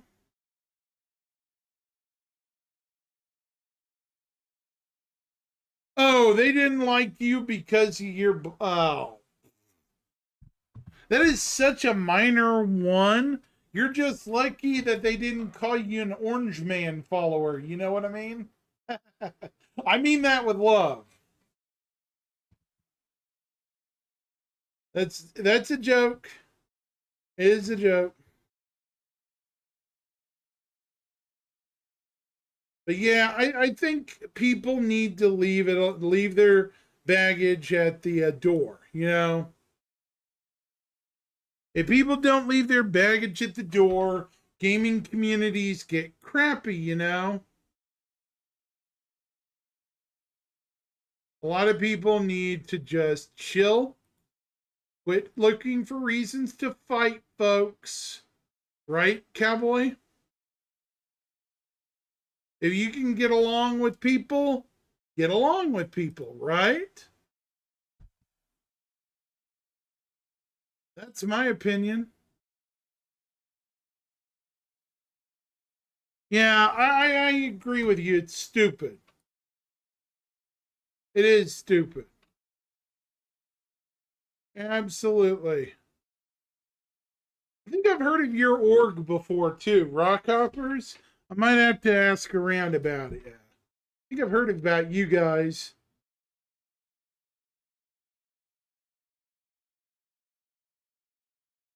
And not in a bad light. I'm saying a good light. Yeah.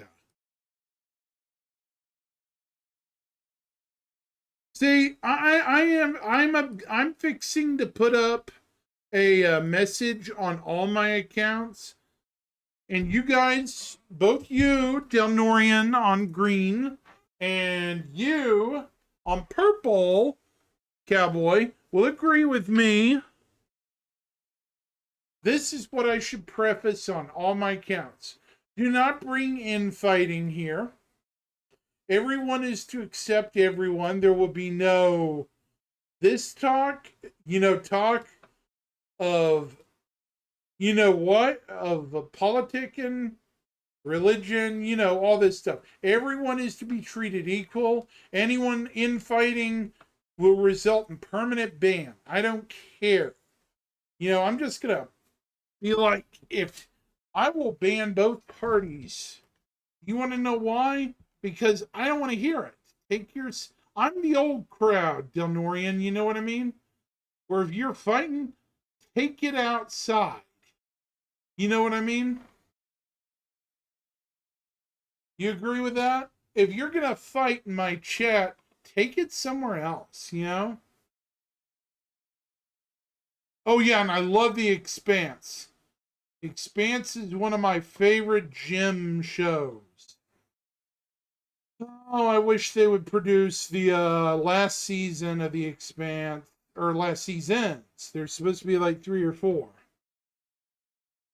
I'm not saying I'm a perfect model student when it comes to being a good person, but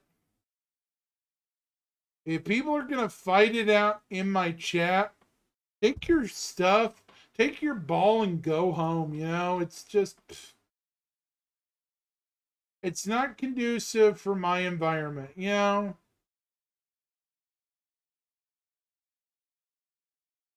I want to share my love of the game and have fun.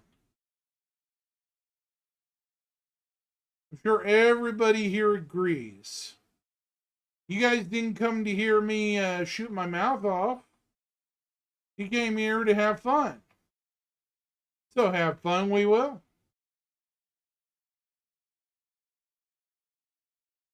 Yeah, The Expanse is fun. I love that series with all my heart.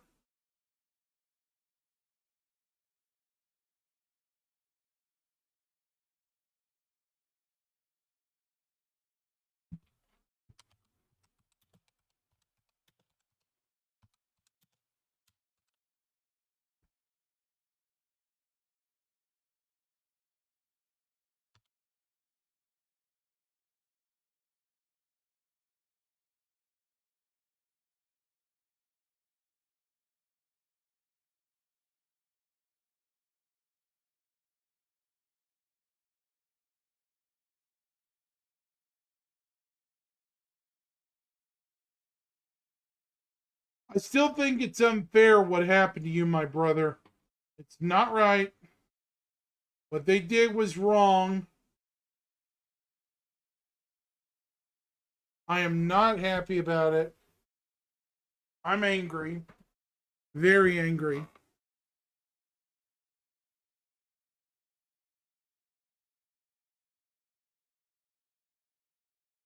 I'm pretty sure our good friend Cowboy over on Twitch is angry for you too. Aren't you, Cowboy? You don't like it either. Treating a streamer like that? Somebody spreading the word about the game? That's kind of a dick move, in my opinion.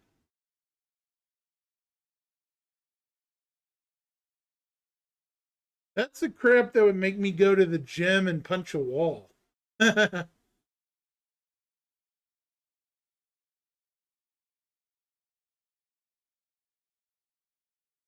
Anyways, there's There are ways to get back at them. Number one, have fun. Continue having fun, regardless of what these bozos say.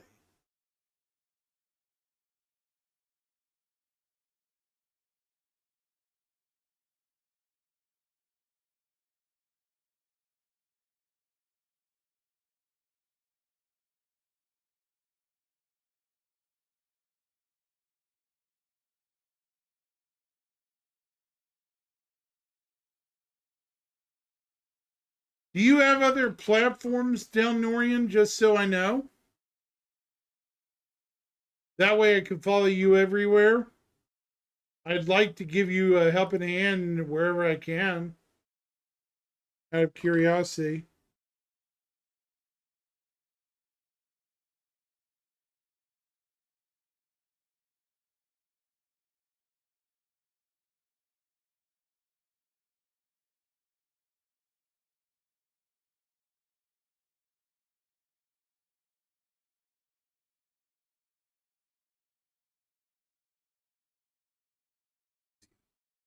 I guess he went offline for now, folks. It's okay.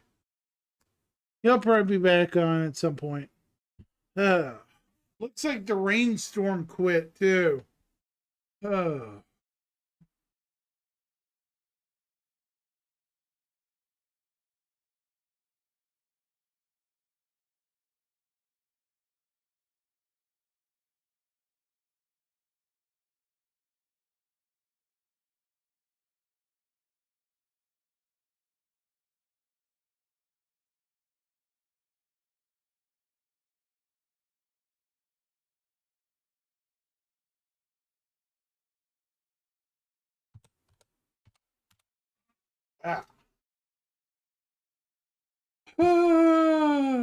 Shoot.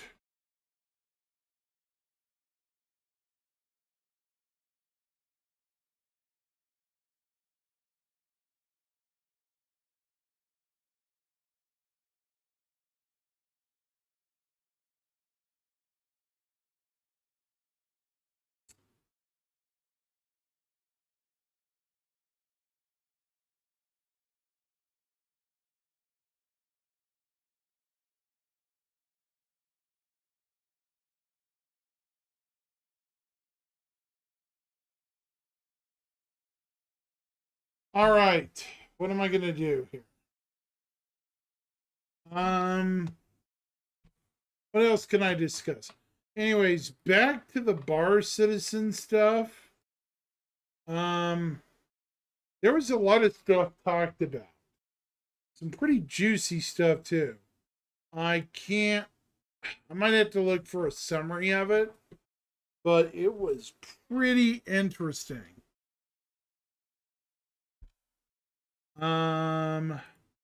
Let me see.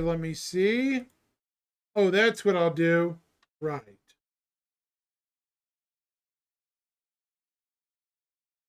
There's... Hey, Stuff. What's up, man? Let me see. Bar Citizen.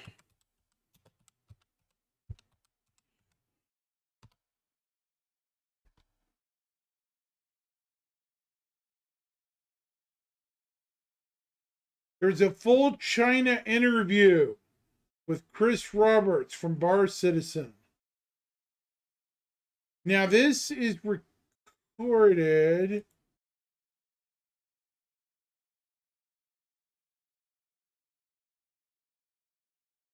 Happy 4th, my good sir.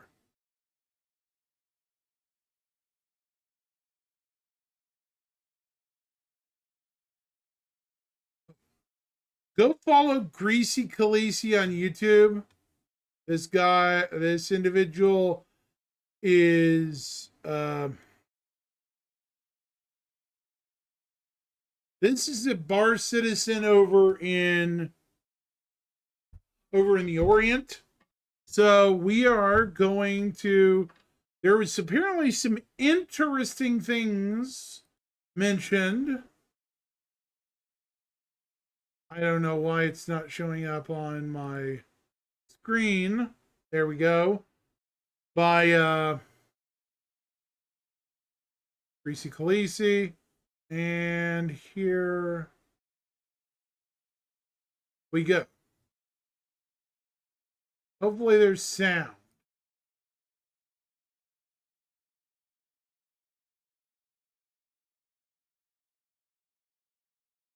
Might have to turn the sound on. Hold on. I mean, we have some servers in Hong Kong. Are the people connecting to the Hong Kong servers here? Yes. And the latency still high? Yes. Well, I mean, long term, we're interested in becoming much bigger here in China and elsewhere in Asia. So we're actively looking at how we can build our business here. It's one of the reasons why we put some servers in Hong Kong, because we figured that would be close to people in China, but I mean, it's a big country, so probably you need to have servers in multiple locations inside the country itself. And that probably requires us to cooperate with a Chinese company to do that inside China, but we're definitely interested in looking at doing that for the long term. 那么刚刚问题是关于亚服的延迟的问题。那么萝卜在知悉了我们即使有了香港的服务器，在连香港服务器时依旧延迟很高的问题，他还是比较惊讶的。那么他现在也了解到，在香港的服务器出现高延迟的问题之后，他其实是非常有兴趣在中国本土开设架设服务器的。但是因为大家都知道一些众所周知的原因，在中国本土需要架设服务器的话，是需要与中国的公司做合作的。他在积极的寻求与中国公司合作，以及在中国铺开他们的视野、铺开他们的游戏的机会。那么我们现在在问完了本地化和服务器的问题之后呢，那么让我们来问一些关于游戏性方面的问题。首先就是我知道大家都知道，星际公民对多人玩法是非常的支持的。那么让我们来问一下，他们对多人玩法有什么未来的计划或者改进 ？So, what is the intention, the plan for multiplayer game and gameplay? Like, I'm not only talk about like one multiplayer ship, but how ships will be collaborate with each other. Okay, so say that again, Steve. Yes, yeah. So I'm asking about like what's the plan and intention for multiplayer games, like gameplay. Multi-crew. Yes, multi-crew gameplay. Like even like not only for like one multi-crew ship, but how different ships can be collaborating with each other. Okay. Well, I mean, so we have what we call our sort of engineering and resource network gameplay that will be out this year. So it's currently it'll probably be out either with 4.0 or just before 4.0, and that allows you to do a lot more with ships. And I mean, we've talked about it, but in terms of managing your ship's energy and systems, there can be damage. So the bigger ships, can take damage to the components, and you have to repair them. Fires can break out aboard the ship. You'll have to put the fires out. Do a whole bunch of multi-crew style gameplay, and we've also longer term got plans for basically team-based communication. So, for instance, you could be in your ship and feeding a target to someone else that's in your group to attack or target, so that would allow you to sort of operate as a team. So you could be, for instance, be a spotter on a ground, call out a target, and someone in their ship could get the target in their HUD and they could try to shoot it. So all those are features that are things that we've got in the immediate future and a part of our roadmap to what we call 1.0, which is the sort of first full release of Star Citizen. 那么刚刚问到的是多人玩法相关的问题，刚刚萝卜回答说，首先马上要上线的就是资源网格和整个的飞船资源分配管理系统，这个是在 4.0 之前就会上线的。这些就是已经可以让你在船上拥有更好的多人游玩体验，包括你甚至还要灭火啊，甚至还要为飞船修复各种各样的组件，这是即将马上就会在很快的未来就会到达的东西。那么在 4.0 之前，多船与船之间的合作战斗也会被提上日程，这是一定在roadmap 在他们的路线图上的。然后这多船的日程可能包括各种各样的功能，比如说当一艘船标记了某个地点，其他船可以知悉这个地点，并且有更好的一个指挥、更好的一个互相沟通的系统出现在游戏里。这些都是在《星际公民1.0》或是《星际公民4.0》之前可能会出现的。他们的整个1.0 official 整个1.0的正式发售都会包含这些功能，是在路线图里已经有写的，只是可能没有展示给大家。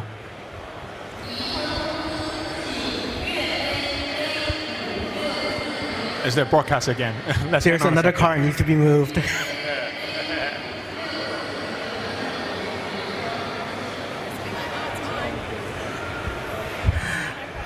那么我们刚才既然说到了飞船多人之间的协作，那么我们知道我们新上线的主控模式，它的理念就是要让飞船之间的战斗更近。但是大家知道，在科幻游戏中，超视距的打击也是经常出现的一种表现形式。那么让我们问一下萝卜，那么游戏中有没有对这方面有任何计划 ？So with the new master mode.The intention is to bring ship combat close together, but in science fiction movies, like there's always attacks like out of sight, like long distance. So, is there any plan for that in our game? So in Star Citizen, we want the combat to be close, so we don't want it to be beyond visual range. So much more like Star Wars than, for instance, something like The Expanse with, the TV show. And we've still got some more tweaks to do. So the current version of Master Modes in Star Citizen isn't the final version of it because there's stuff that's missing that's in Squadron and will come into Star Citizen. So we have a whole boost and quantum boost mode that isn't in Star Citizen right now, and that'll make a big difference. And we got some more balanced stuff that will happen to Master Modes. But no, the idea is to be able to see your opponent fair up close, use your skills to defeat them in combat, because it's not very much fun to essentially, fight something on a HUD that's a dot that's 10,000, meters away. 刚刚这边说到是关于超视距打狙的问题。萝卜这边说，《星际公民》实在是希望是一款能够在战斗时看到彼此的游戏。那么他这里举了2个例子，是一个像《无垠》那个电视美剧，以及《星球大战》。在交战时，我们可以看到彼此到底在做什么。那么在这种超视距打击的情况下，我们是没有办法看到彼此的。那么他认为整个超视距的作战在《星际公民》里可能不会太出现，因为这种情况下，你就只是在看着对面的一个点，然后朝这个点输出了一些伤害。他并不认为这是一件非常有趣的事情。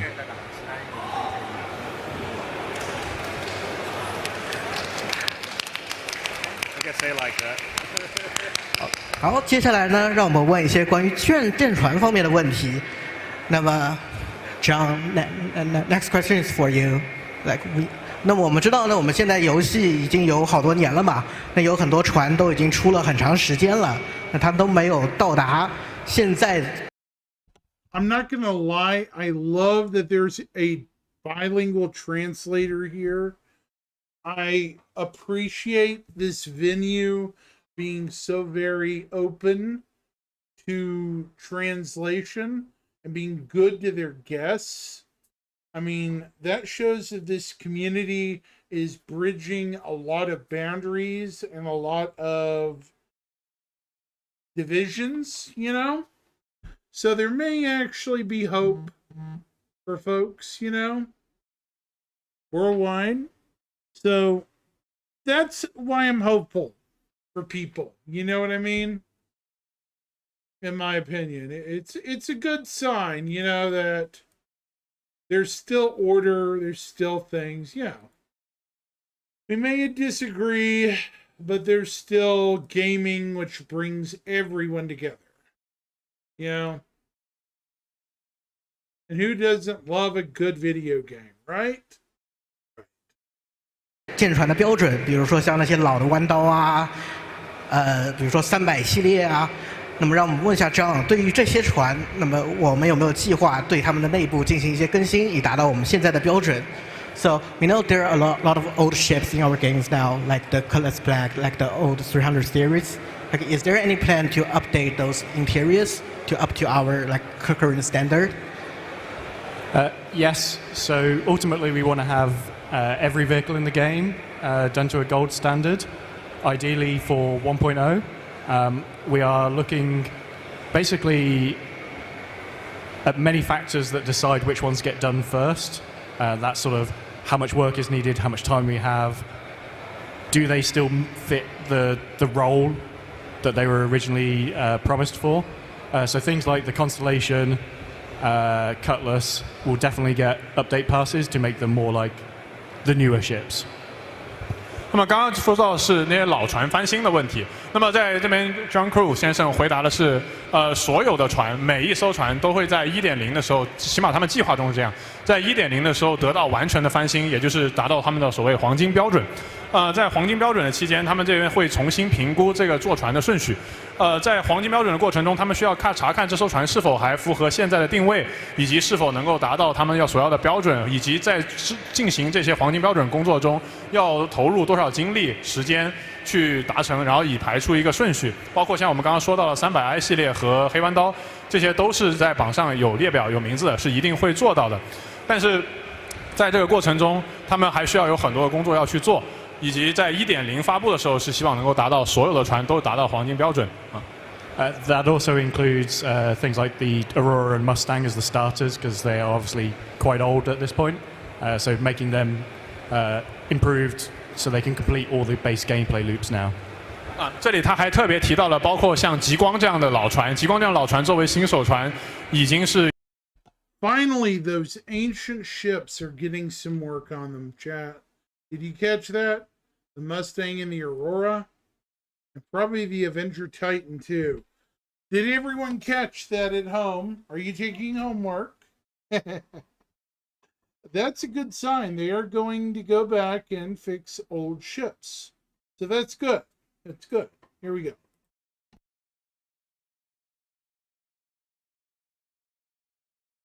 是有非常非常多年的历史了。那么现在他希望这艘新手船能够更好的让你体验到游戏中的各个 gameplay， 而不是像现在这样可能有所局限。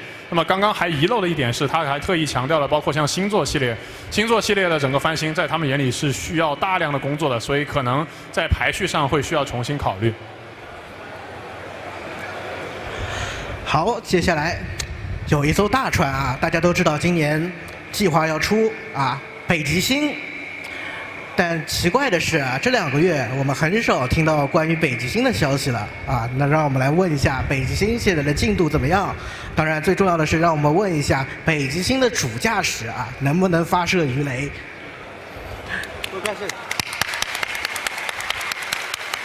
？So John, next question is also for you. The Polaris. What's the status? And most importantly, can the pilot shoot the torpedoes? So next week when I get back to the UK, we have the Polaris, grey box gate review. guys, Obviously the Polaris. exterior is quite far along compared to the interior because we prioritised that for Invictus. Still on track for IE full ship. And at this point in time, the pilot does not have control of the torpedoes. There is a separate station dedicated to torpedo functionality. 好的。那么这边他刚刚说到北极星的这个进度，在他马上回到英国之后，就会进行整个灰盒的审核。整个灰盒的审核完成之后，他们现在依旧是按部就班的打算在 IAE， 也就是航展上发布这艘船。那么以及刚刚那个问题，他回答的是非常抱歉，主驾驶是不能发射鱼雷的，会有一个专门的鱼雷发射站来操作鱼雷。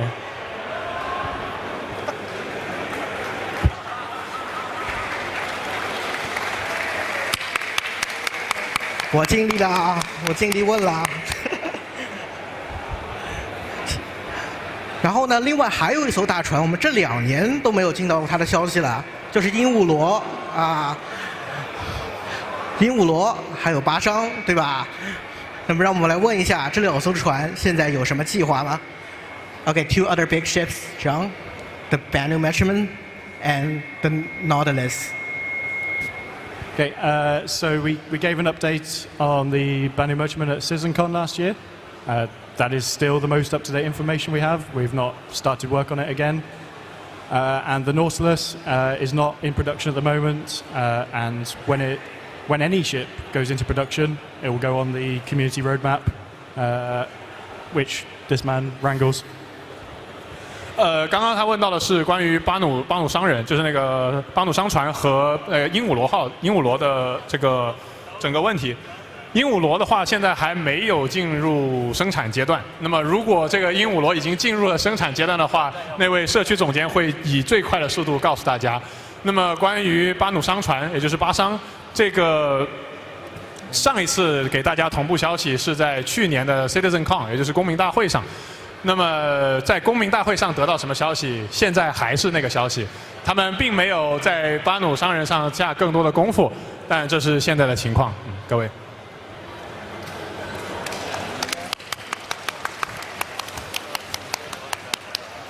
OK， 好，我们下一个问题，再来问问我们游戏中已经有一个存在很久的 bug， 那就是船跟空间站的对接。那这个问题自从货运 C 出来之后就没好过，是吧？修了很多次，但依旧是坏的。我们来问问他们是为什么以及什么时候能修复。So, will we ever fix the ship-to-station docking? Like why it broke in the first place, and what's the difficulties fixing that? It's definitely been looked at actively. I don't know from a technical point of view. I don't know if you know, Chris, what's going on with the docking side. I know the end result is basically, instead of the port you attach to being in the correct place, it goes back to the root of the docking arm when it spawns in. So then you can't dock to where it's supposed to be because it's inside the station. And then when it spawns it inside the station. It is being actively looked at because it obviously impacts the whole sea massively, and then other capital ships need that. Yeah, I mean, I'll just say it's a bug, and it is going to be fixed. That's all. It's not a design intention, so that's definitely something that needs to be addressed. Well, docking's kind of important for big birds like the Polaris stuff, if you know what I'm talking about. That's kind of one of the caveats for bigger ships like that. You gotta dock them to, I'm sure you understand. If your docking ain't working, what's the point of loading up a big crew? Oh, they were upset about the Banu Merchantman and the Nautilus not being on the roadmap. That's why I put the emojis.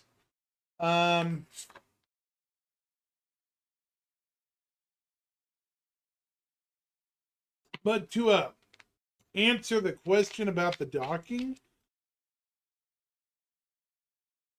the docking has needed to be worked on for a while because going forward, it's going to be super important. Super, super important. For larger ships and such. You're going to need a dock to transport goods and such between ships. A lot of people don't know that. It's not just going to be like, oh yeah, we're going to auto dock and trade. I wish it was, but sadly that's not how this game works. Anyways, we're going to continue on. This is a long interview, but it's so worth it.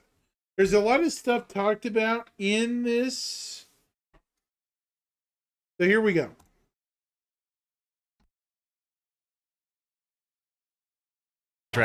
So will there be like a fix like in like 4.0 or upcoming builds? Well, I mean, I would assume that we would want to have it fixed in 324 because you have cargo in it and you'll be flying a whole sea, which you need to dock a lot of times. So I would expect us to have it fixed in 324.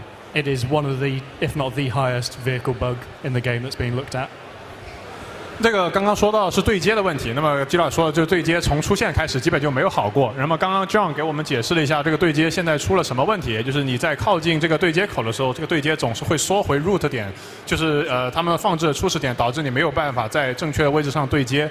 这个 bug 正在被非常非常严密的监控着，他们现在正在基本上投入所有精力都在试图修复它。这几乎是他们排在列表第一位的东西，因为在即将到来的 3.24 货运玩法会有极大的更新。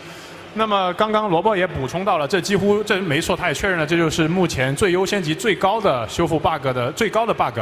他们已经期待会在 3.24， 也就是马上将到来了，已经上了鳄梨的 3.24 中修复这个问题，因为这对于货运玩法而言实在是太过重要了，所以大家可以期待在 3.24 中可以轻松的正常的对接了。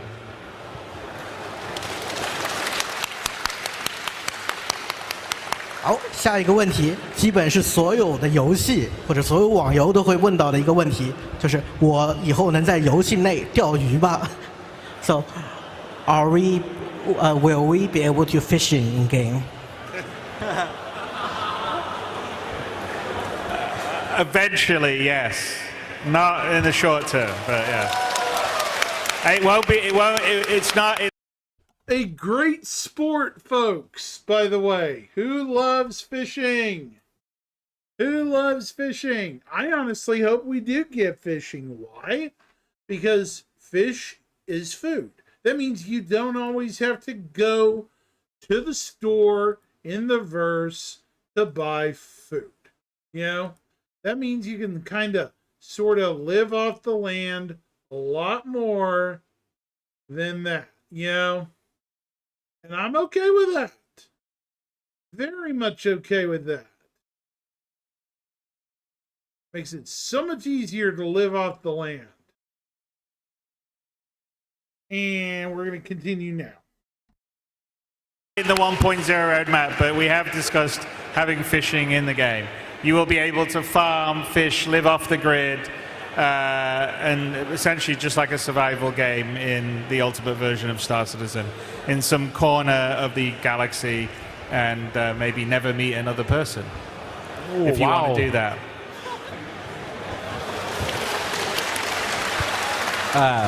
让我看一下以后啊，谁是太空空军了啊？ And I would be okay with that, chat. Completely. Completely okay with meeting not a soul of another person again and just fishing somewhere in the middle of nowhere in the verse. Kid you not, that would be my ultimate dream.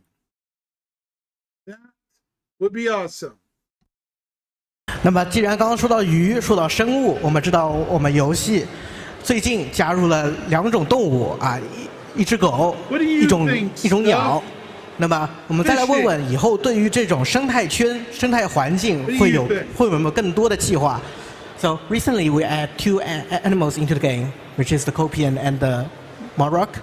So players are interested. Are we gonna build a full ecosystem? Like there are predators will eat those birds and go the full cycle of life.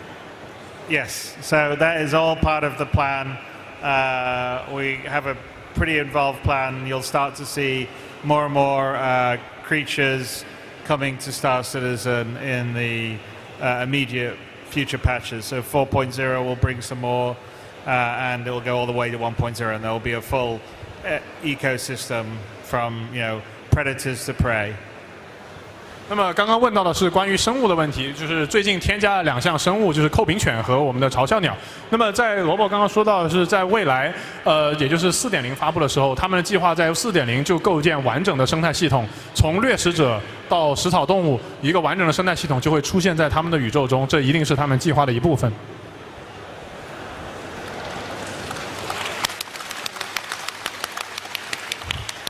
那么问完了生物之后，我们把目光放到我们游戏的经济系统上面。我们大家知道，现在大家经济系统买武器啊、买护甲地方都非常分散。比如说，有一件武器只能在这个地方买，但另外一个地方没有。我们来问一下，他们对这个游戏内的经济系统有什么样的规划 ？So as we know, currently in game, like all the ship weapons and FPS weapons are basically separate in different locations.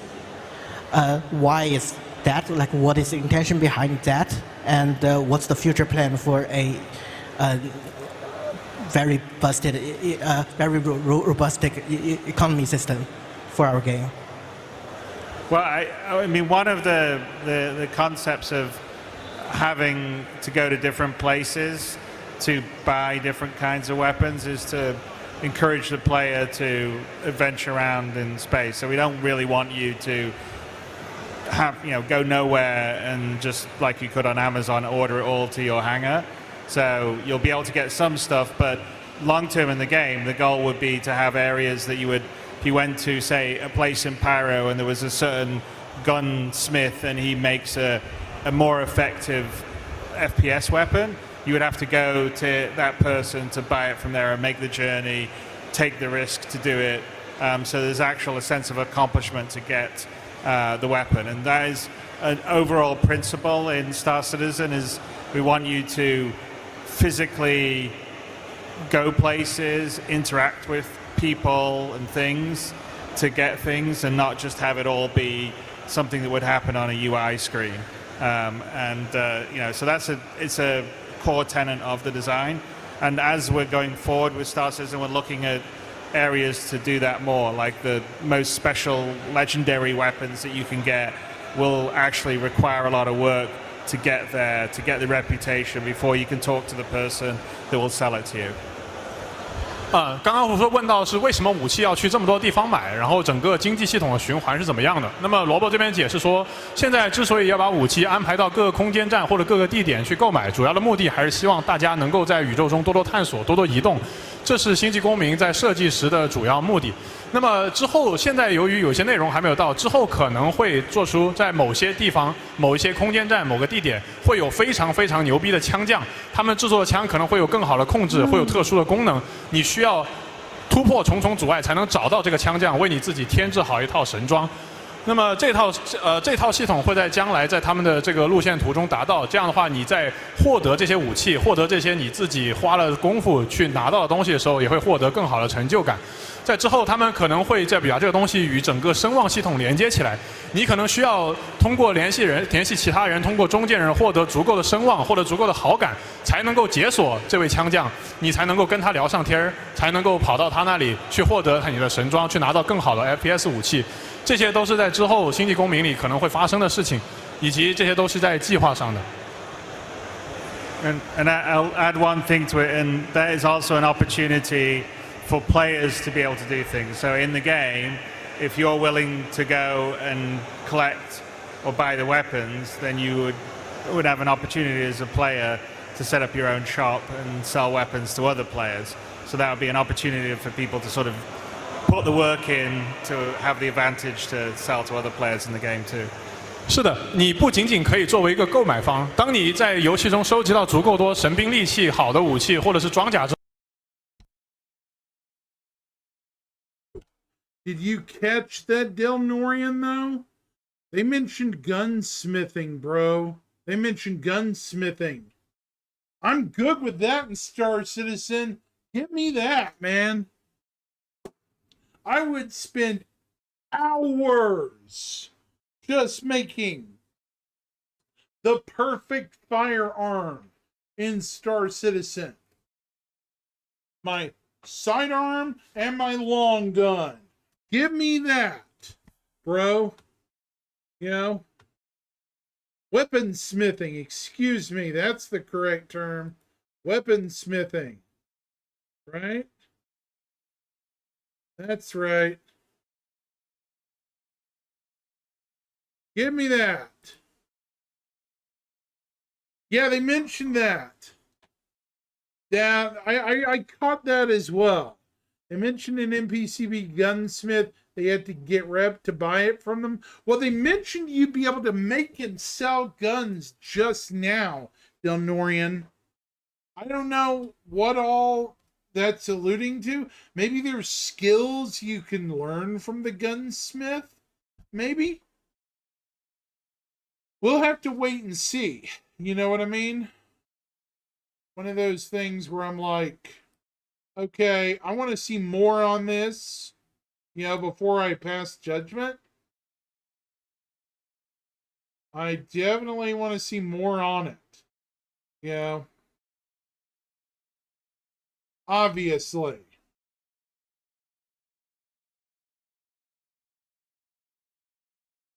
Yeah. Like I said, I think there'll be a little limited amount of gun modding and stuff. There might be something about that. I don't know. We'll see. Like anything, things could change, They may make some modest bit where you could mod a gun to shoot further, hit harder, quieter rounds, muffling, things like that, where you could learn it. I think you're going to require a workshop, a workshop that you work on, like on the Carrack or something, some sort of fine-tuning type workstation to modify your weapons. I expect to see weapons with the descriptor fine-tuned sniper, attachments, or it could even be like fine bored sniper rifle or high spec, things like that. Some sort of a workshop. $400 on RSI.com. That is funny, though. You aren't wrong. You aren't wrong, my friend. You're not wrong. Let's continue here. 之后，你甚至可以自己成为一个商人，你可以在宇宙中兜售这样的存在，你可以把这些东西卖给其他玩家，你也可以成为你想要的那个神兵的创作者，都是可以的。这些都是他们在计划中想要做的事情。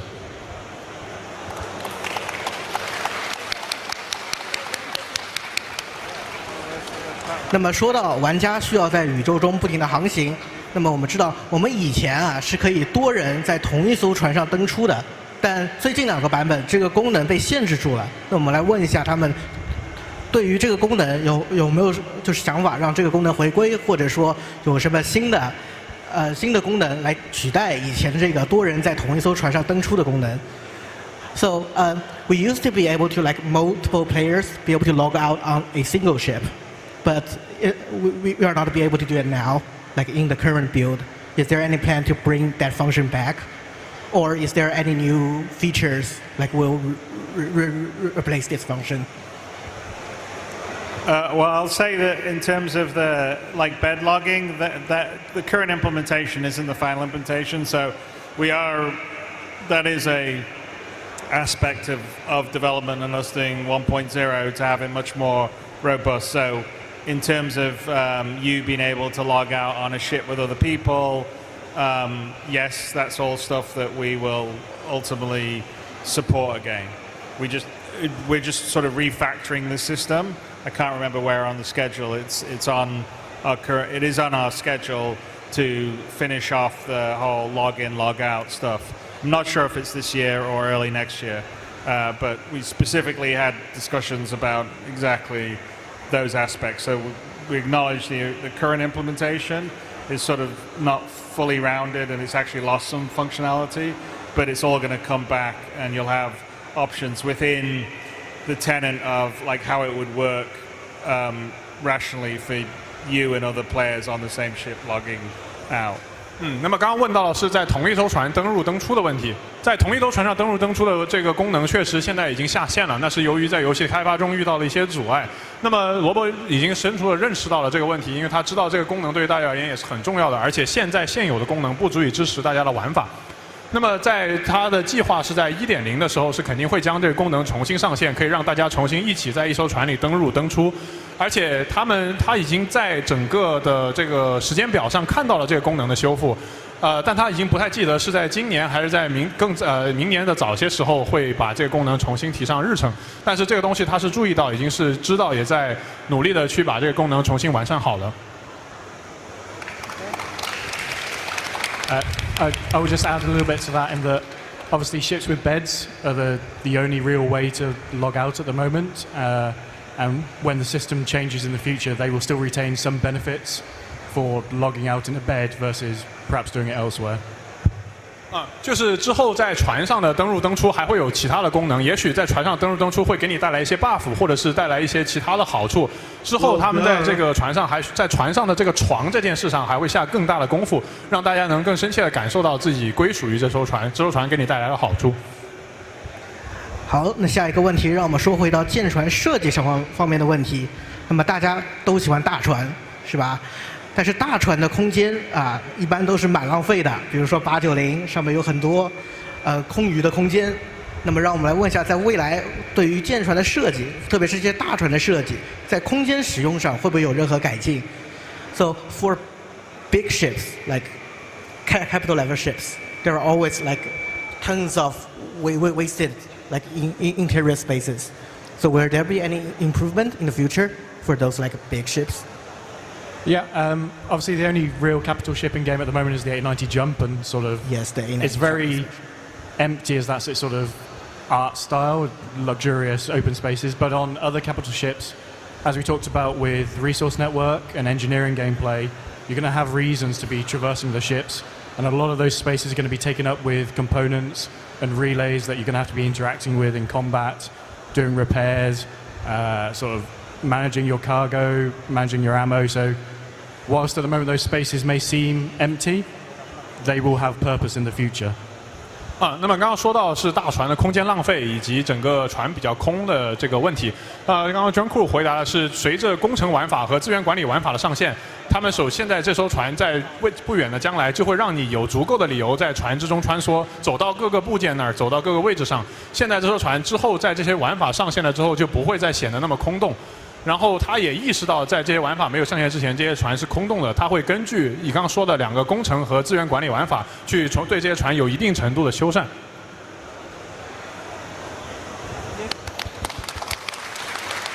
好，那么我们现在时间也差不多了。那么最后，让我们每位嘉宾最后再做一句最后的发言。那么他们接下来会走到下面去。如果大家还有更多的问题，可以亲自的问他们。So now the time limit has almost reached, because now that finally in the last part we would like to ask each one of you to do a simple speech. So talk whatever you want to talk to the players, and after that you will go downstairs, and they will just crowd in near you, ask the question that they wanted. 当然在我们下台之前，我们还想跟大家做一次大合影，不知道行不行？行吧。Yeah, we have just mentioned that. So do a collaboration, a big photos. Yeah. So now we can begin. Yeah, 可以开始了。Tyler, starting from you. Yes. Hello, everybody.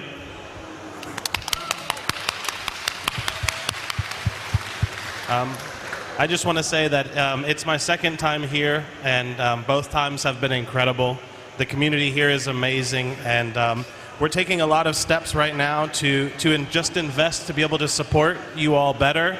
So you now know that Steve is here. Steve is going to be your voice. He's going to be here to listen to you and make sure that you're heard within CIG. But in addition to Steve, though, we also just hired a new moderator on the community team as well, who speaks Chinese. And we're going to keep looking for just new and creative ways that we can support you guys, because we're very grateful for all that you do for us. So thank you. 那么刚刚他说到，他这已经是第2次来到中国这边了。他说他非常感谢各位的出现，感谢这个整个玩家群体，感谢这个社区为游戏也好，为各位做出了贡献。那么现在他已经为大家刚刚也听到了。Okay, that's all well and good, but let's not forget our other player bases that need translation, please. Thank you. 为大家找到了我们的季老，成为了我们在这边的声音，我们的代言人。季老的存在就会保证各位的想法、看法、意见都会传到 CIG 的眼中，CIG 的耳中。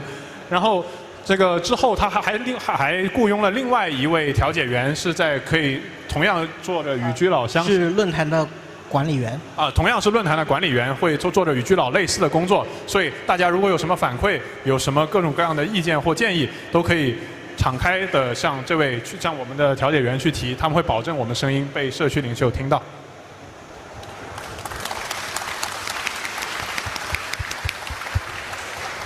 It's been great to be back here in China again. Shanghai was amazing last year. It's amazing to see some familiar faces again from there.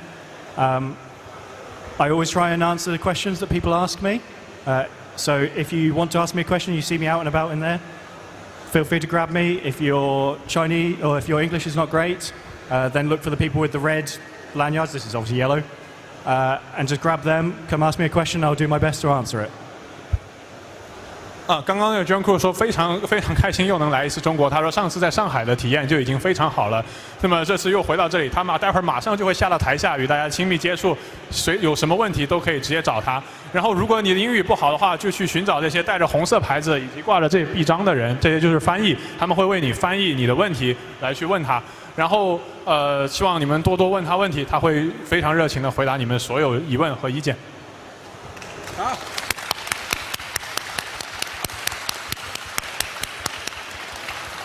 Yeah, I'd like to say my second time back. This is amazing again. The first time blew me away. This time, it's just even more people. It's incredible.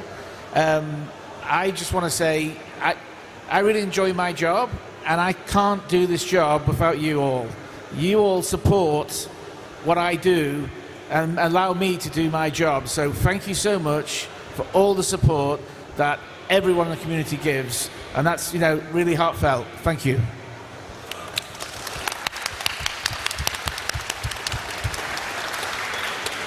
安英先生在这说的是，这也是他第二次回来了，上一次就已经非常的让他震惊了，这一次更是大开了他的眼界。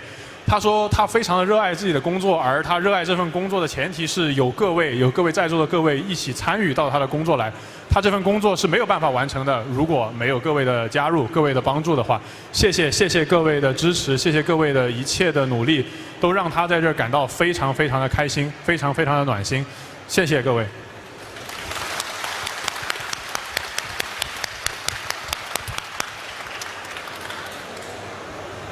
Well, it's my first time here, but I'm very happy to be here. Last year I was on a video link very briefly, and it's the best way to visit China for the very first time is to come to the Bar Citizen and see the passion and enthusiasm of everybody in the community. And what my brother said absolutely goes the same here for myself, but I'm always in awe when I come to these events, when we do CitizenCon, when I run into other people that play Star Citizen, is the sense of everyone having this shared dream of this amazing universe that we can all play together and do incredible things, and we're not tied to any particular thing or do any particular thing. You can do whatever you want, and if you can sort of imagine it or dream it, you probably can do it in the game. And we're definitely trying our best to build a game that will allow you to do that. And as I said at the beginning of when we sat down here, it feels to me like that is something that we do in a partnership with everybody here in this room. So everybody is really part of the development of Star Citizen. So everyone's ideas and dreams and feedback all makes a massive difference. It powers everyone that works on the game and helps us make a better game. But also we feel like we're part of an overall team and community. And so it gives us energy and excitement. And for me, I feel incredibly privileged and lucky to be in a position to build something so ambitious, but with so much support and love from everyone here in this room and around the world. And I wouldn't change it for the world. 有些长。萝卜刚刚那边说的是，首先他弟弟所说的一切，也是安英先生所说的一切，在他眼里也是一样的。这东西是一个不仅仅是工作上的东西，也是一些情绪上的东西，是他一些很个人对大家所给他的爱和支持。那么他这边还说到的是。星际公民的开发的过程中，各位不仅仅是让各位参与到了研发的过程中，各位更是研发的必须，各位在研发的过程中是非常必要的，给了他足够多的意见和建议和支持。同时，他不仅仅感受到你们成为了整个 CIG 的一部分，他也感受到自己成为了社区的一部分。这个在他成为社区的这一部分中，他获得了莫大的支持和莫大的鼓励，他感到极度的幸运，他感到极度的受宠若惊，能够坐在这样一个位置上，为大家开发一款可以大家一同去梦想、一同去设想的游戏。这对于他而言是一种无上的荣耀，可以为在座的各位开发一款自己想做什么都可以达成的游戏，在这个世界上，这是他想表达的意思。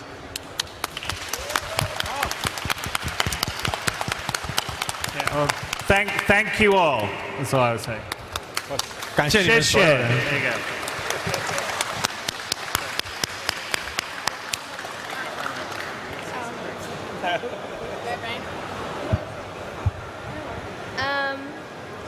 Have your mouth close to the mic. Thank you. Nice to be here. Wait.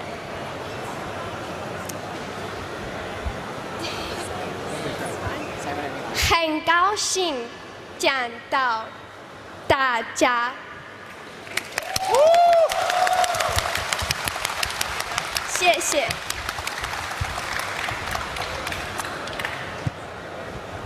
This is my first time to the Bar Citizen here in China, and it is incredible to see so much of the community and an amazing event. Thank you for having us. When we did the first Bar Citizen back in 2014 in Los Angeles, we invited fans to come to Los Angeles. I thought, oh, maybe this might work. Maybe fans might like this and support this all around the world. So it's incredible how much this has grown, and that everybody across the world that we can share a dream together and make something come true.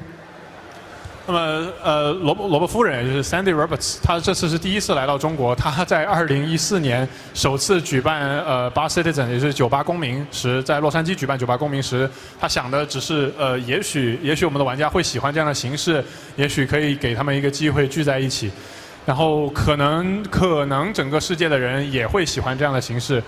他从来没有想过，在这个过程中，整个酒吧公民能够扩展到如此巨大的规模，以及有这么多的人会来支持他的工作也好，会来支持这个游戏也好，真的非常感谢各位出现在这里。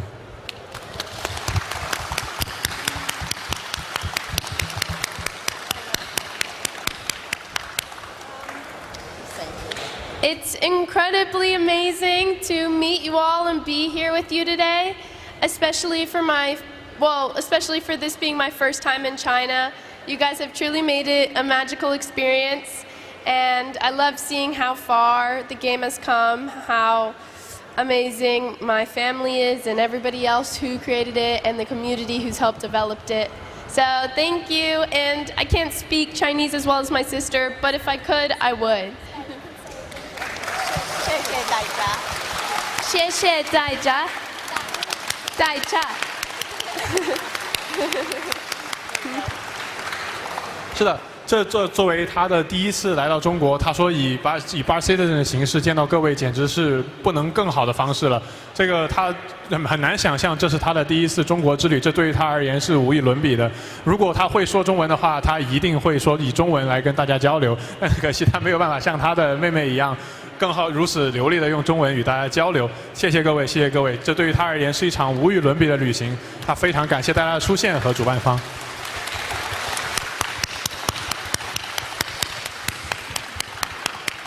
那首先呢，我是非常感谢大家能来参加这一次的 Bar Citizen 活动。这么多年来，我看到中文社区一点点成长到现在的规模，我是非常的感动的。那么这话呢，我今天已经说过很多遍了，不过我还是要再说一次，在未来我会作为大家的声音作为 CIG 的耳朵，不停地将大家的反馈对游戏的有各种建议，不停地反馈给 CIG。有人又要挪车了啊 ！There's another car needs to be moved.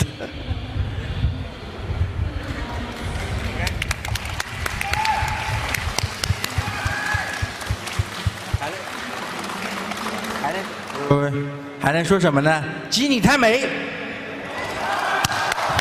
基你太美。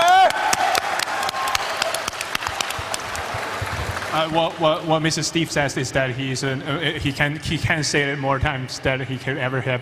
That he's thanking everyone's that presence here to be able to come here to support the business, to support the whole games and all the dreams that we share. And also he will be the ears of CIG and the mouths of all those players down there to make sure their voices are being listened to you. And also. He's not only going, he's trying to beef up all the works that he does already to make sure that all things go smoothly in China region also there. Awesome. Thanks, Steve. And sorry, I need to make up this one thing, is that he's also being very touched and kind of emotional to see that since the beginning, like maybe 2014, the whole community has grown to such a size. It's something very personal and emotionalized for him. And he's very touched to see everybody's presence here. Good speech.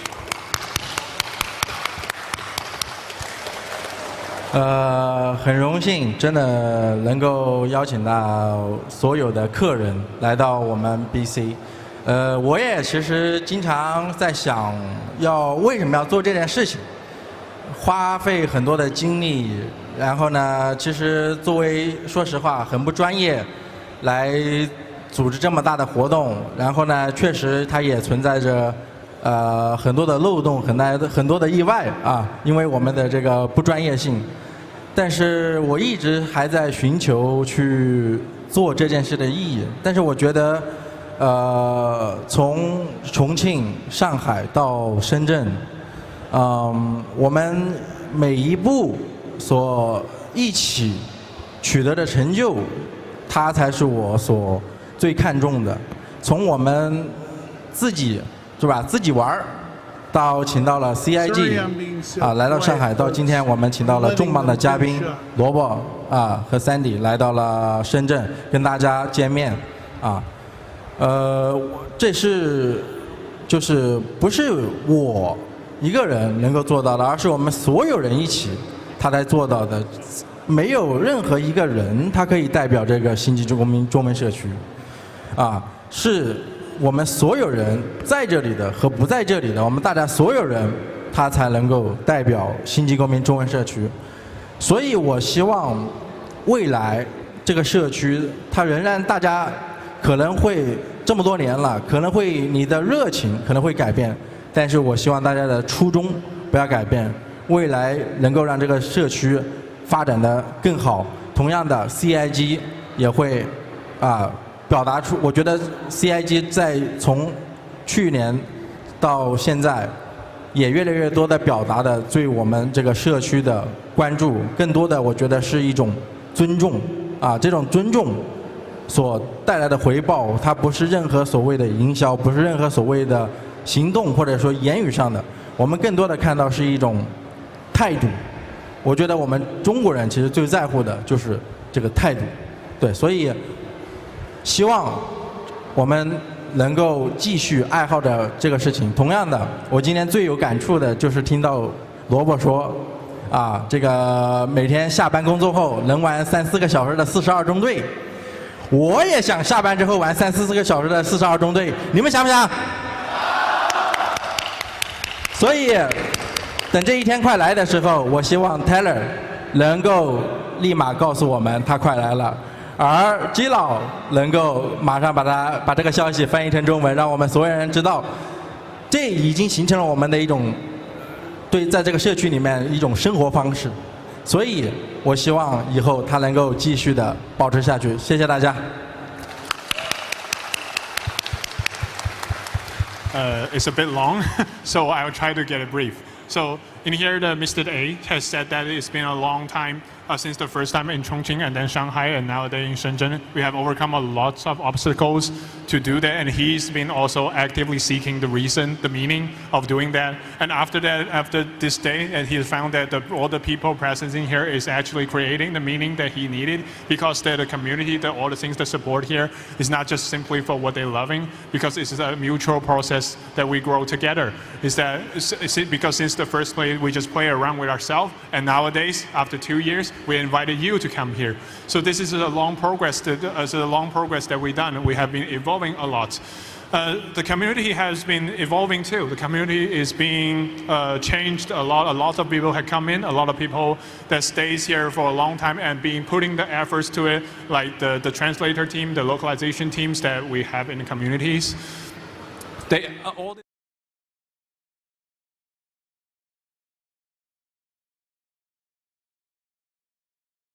I think that was it, folks. Is that it? I think. Let me visit. Let me make sure. I think that was it. Sorry, chat. I wasn't paying attention. Is that the full thing? Yeah, I think that was it. Sorry, wasn't paying attention to the end of the video. Me. That was great. Sorry.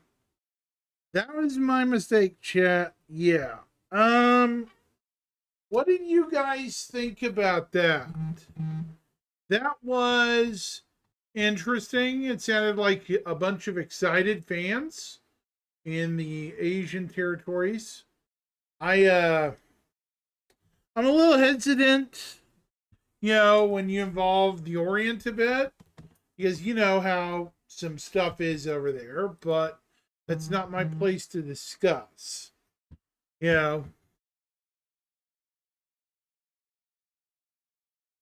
Honestly, I think CIG will be in control of their product, like it or not. And anyone who thinks they're going to get in charge of Star Citizen other than the Roberts family are fooling themselves, because it's not going to happen. They've already said if anything happens to Chris, there's people who have been trained to take over the project, in the event of something catastrophic happening to CIG leadership. I've heard that for years now. Hoping it doesn't happen that way, but we'll see. Anywho, it is 6:45 now. I'm going to be on for about another 20 minutes or so. Does anyone have any questions or anything out of curiosity they want to ask? I know it's kind of a low-key day.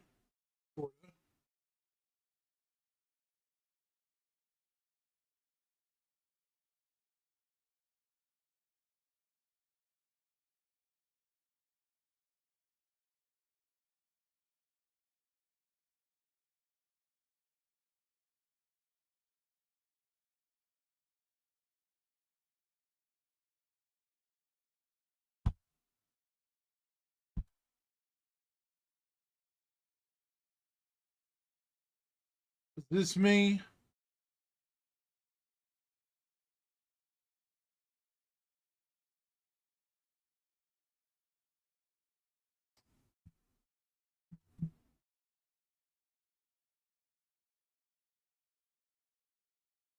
By the way, my Rumble followers, I'm also on the purple, other green platform and red platform as well. Just so you know. I am a lot of places, just in case, I am the Hydra method believing of people. Cut off one head, another shall take its place. In the event of issues on any platform, I have contingencies, for good reason. It's kind of my thing. I've years. What else could I talk about right now?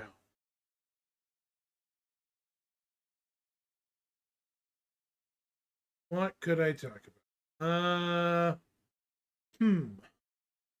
Alien Week's over with. 324's in Eva Cuddy. I'm going to ask a question of the Green Platform people. How do you raid channels? How do you raid channels not on K but R? Out of curiosity, for future reference, I've wanted to ask that for a while. I have no idea how to do it. I'm so new to that platform. I don't even know how to raid channels. Terrifyingly.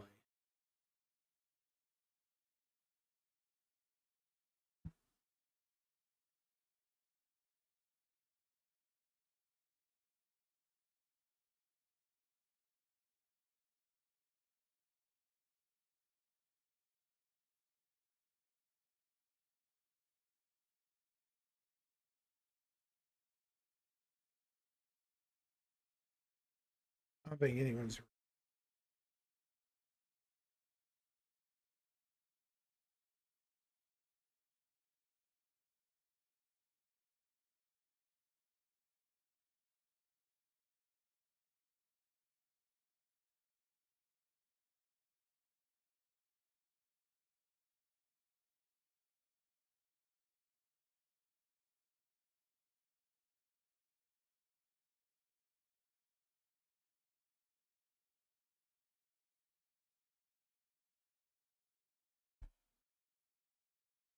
Yeah.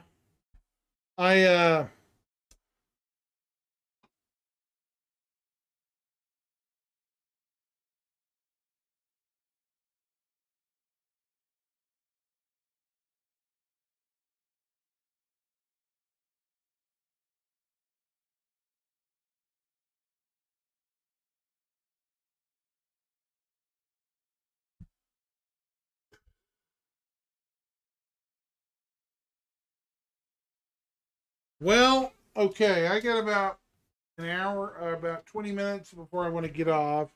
Anyone want to come into chat and talk with me for a minute? I'd love to have a guest on for a bit. Method believing of people. I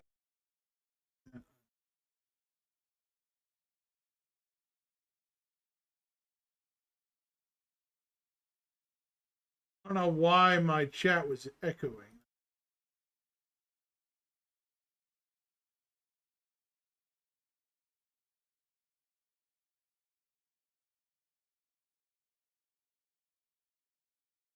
Anyways, 324's in Evo.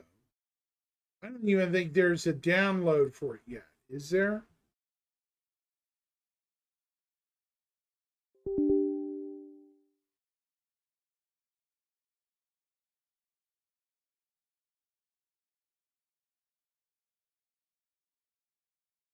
Nope. No down. Well, that sucks. Bummer.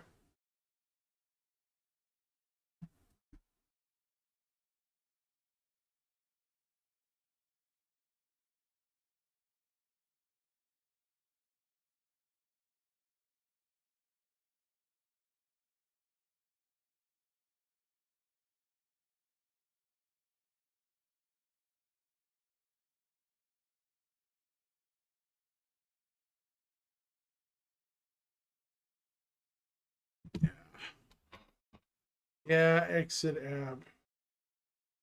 I'm really hoping we get more life forms. Critters, you know, animals in the verse. Main reason, the planets just look dead, you know? Apart from the random Copian and Marok herds on Hurston and Microtech, those are our only life forms other than people. Not really a living, breathing world, huh?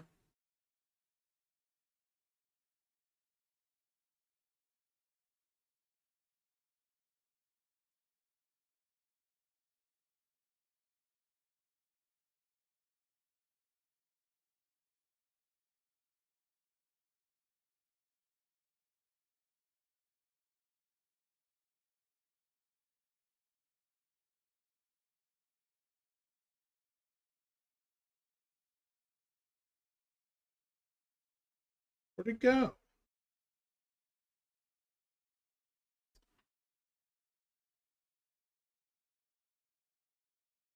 All right. I'm gonna...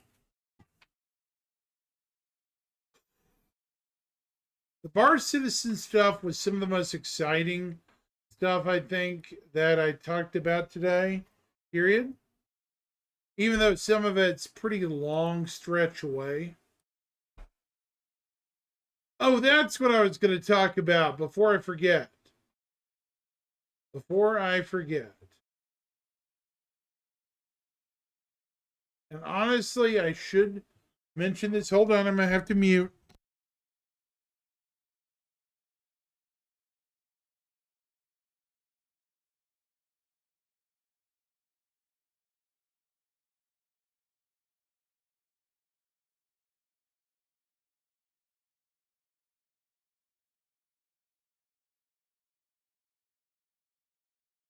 Sorry. Home phone ringing. Had to mute it. Somebody was calling my house phone. Okay.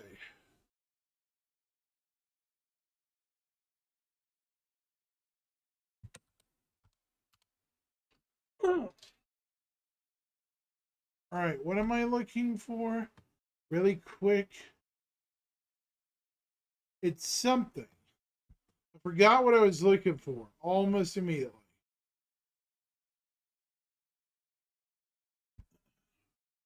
Don't forget, folks, we had a roadmap roundup 2 weeks ago, or a week ago. The next one will be next week. So that's going to be interesting to see what gets added or what doesn't. Could be anything.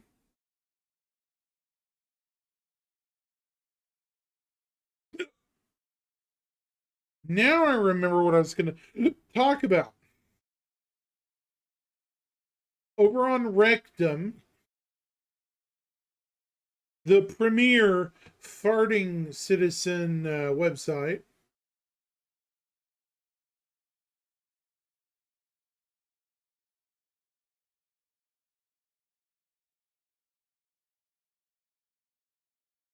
I'm going to advertise this only once. This is my Bar Citizen group. We're based in Oklahoma, in the central United States. July 20th at 6 p.m. We're going to be at Neff Brewing, 321 South Frankfort Avenue, Suite number 2, in Tulsa, Oklahoma.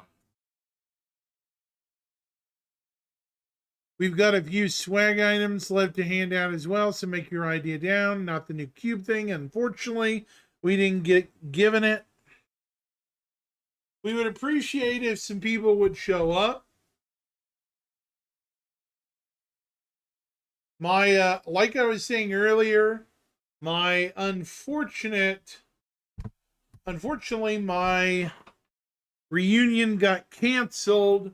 So this is going to be what I do instead.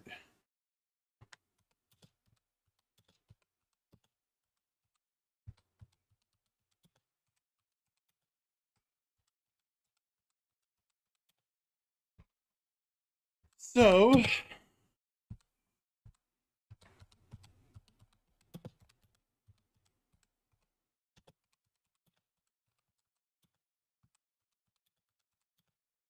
it sucks because I was looking forward to it.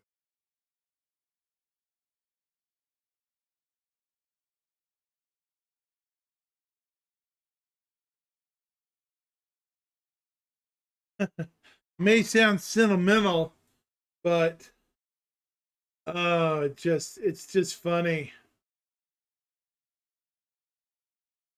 At least to me.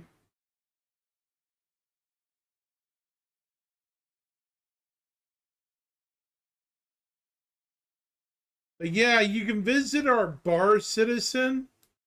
It's hang on just a second. I'm gonna go back. It's under meetups.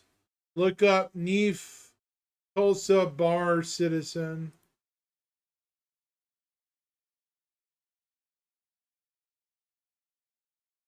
There's another one in Dallas. There's a lot of Texas ones, just so folks know. In your shadow. Yeah. Hey now, who's over on YouTube? I see you. Who are you? Who's there? Knock knock.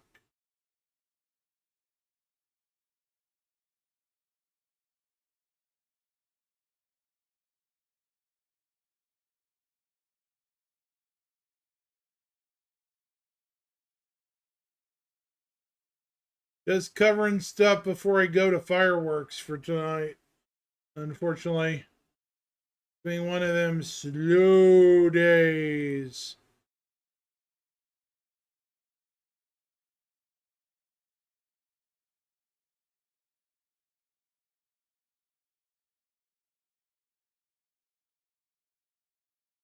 Yeah, so if you folks are interested in a Oklahoma City area Bar Citizen or Tulsa, we have them all the time, every 2 months. Our Bar Citizen Discord is private. You can ask for invites if you're interested. I'm just doing a plug as I'm a moderator for Bar Citizen Oklahoma. Our next event, as I was telling everybody, was 6 p.m. in Tulsa on the 20th. So if anyone's interested, you can definitely show up. It's free to come in. Just make sure to pay your way, you know. There's no... And make sure to pay your tab, you know. I'm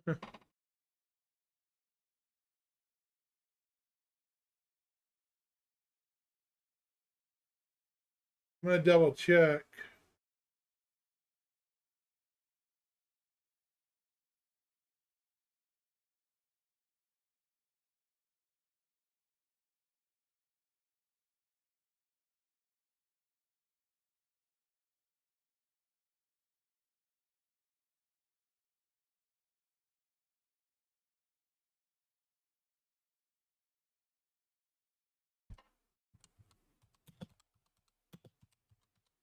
Just a second, folks.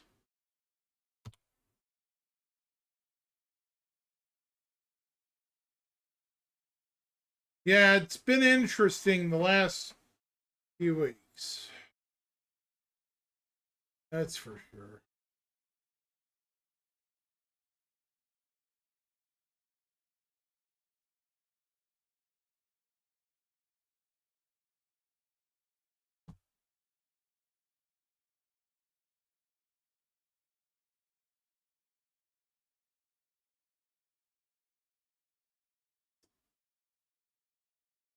Seems so dead tonight. Well, it is the 4th of July and it's almost fireworks time here in the United States, so yeah.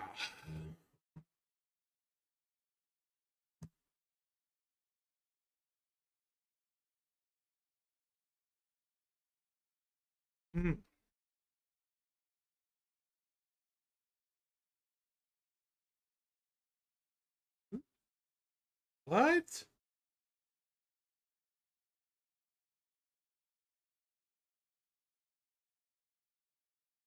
Oh.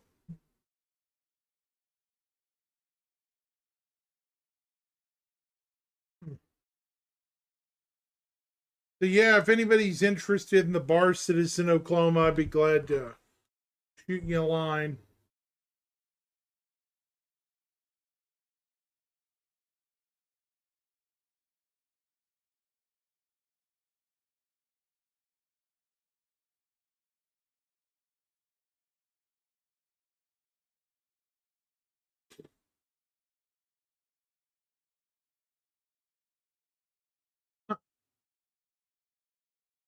Right.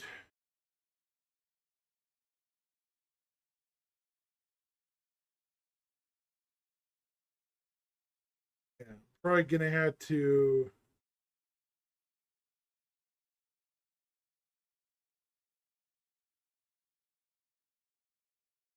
Right. Also,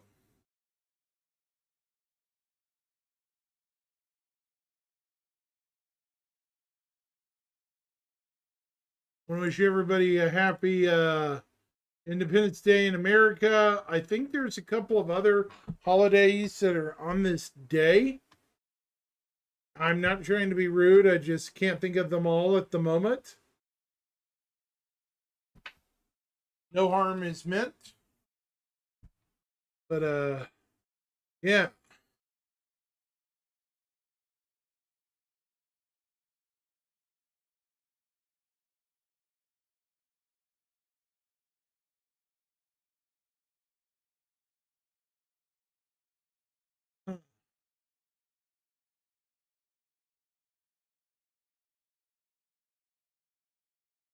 I'm definitely repeating stuff now. Bad.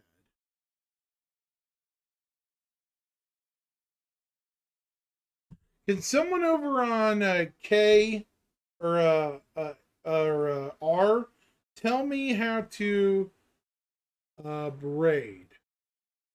Is there a raid button on the R platform? Can someone tell me?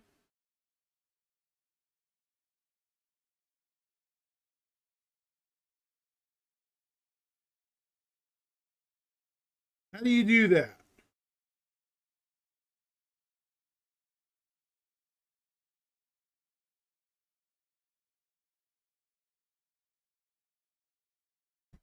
It's gonna raid a friend over on that platform, but I don't know how to do it.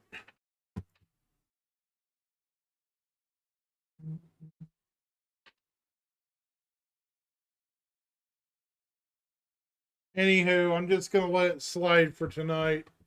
Being one of those nights.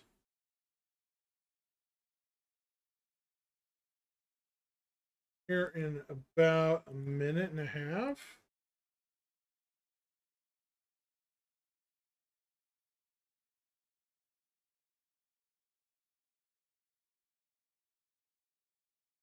I will be online tomorrow for the SCL, which is probably going to be boring as mud, more than likely, and unfortunately, Star Citizen Live typically is boring as mud. So yeah, unless it actually has something useful for Bar City or Star Citizen Live, it ain't worth it.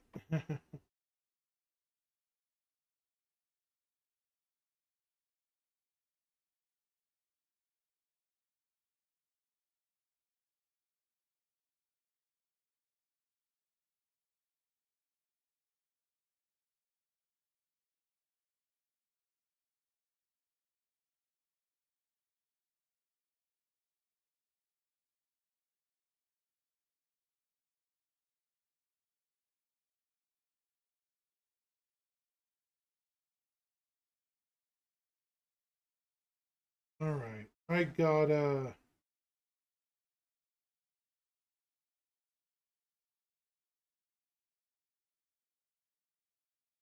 gonna bid thee farewell tonight, chat.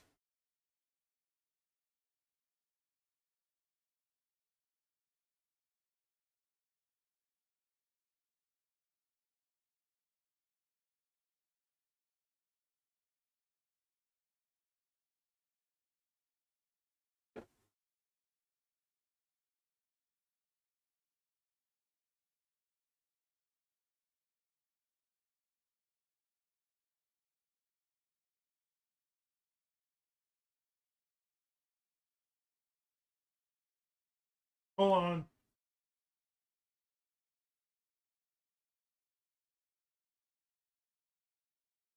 Raid a friend, Ender Shadow Walker. Twitch. He's a friend of mine. So please give him a follow. I would appreciate it. Have a good night. 07, everyone. Okay.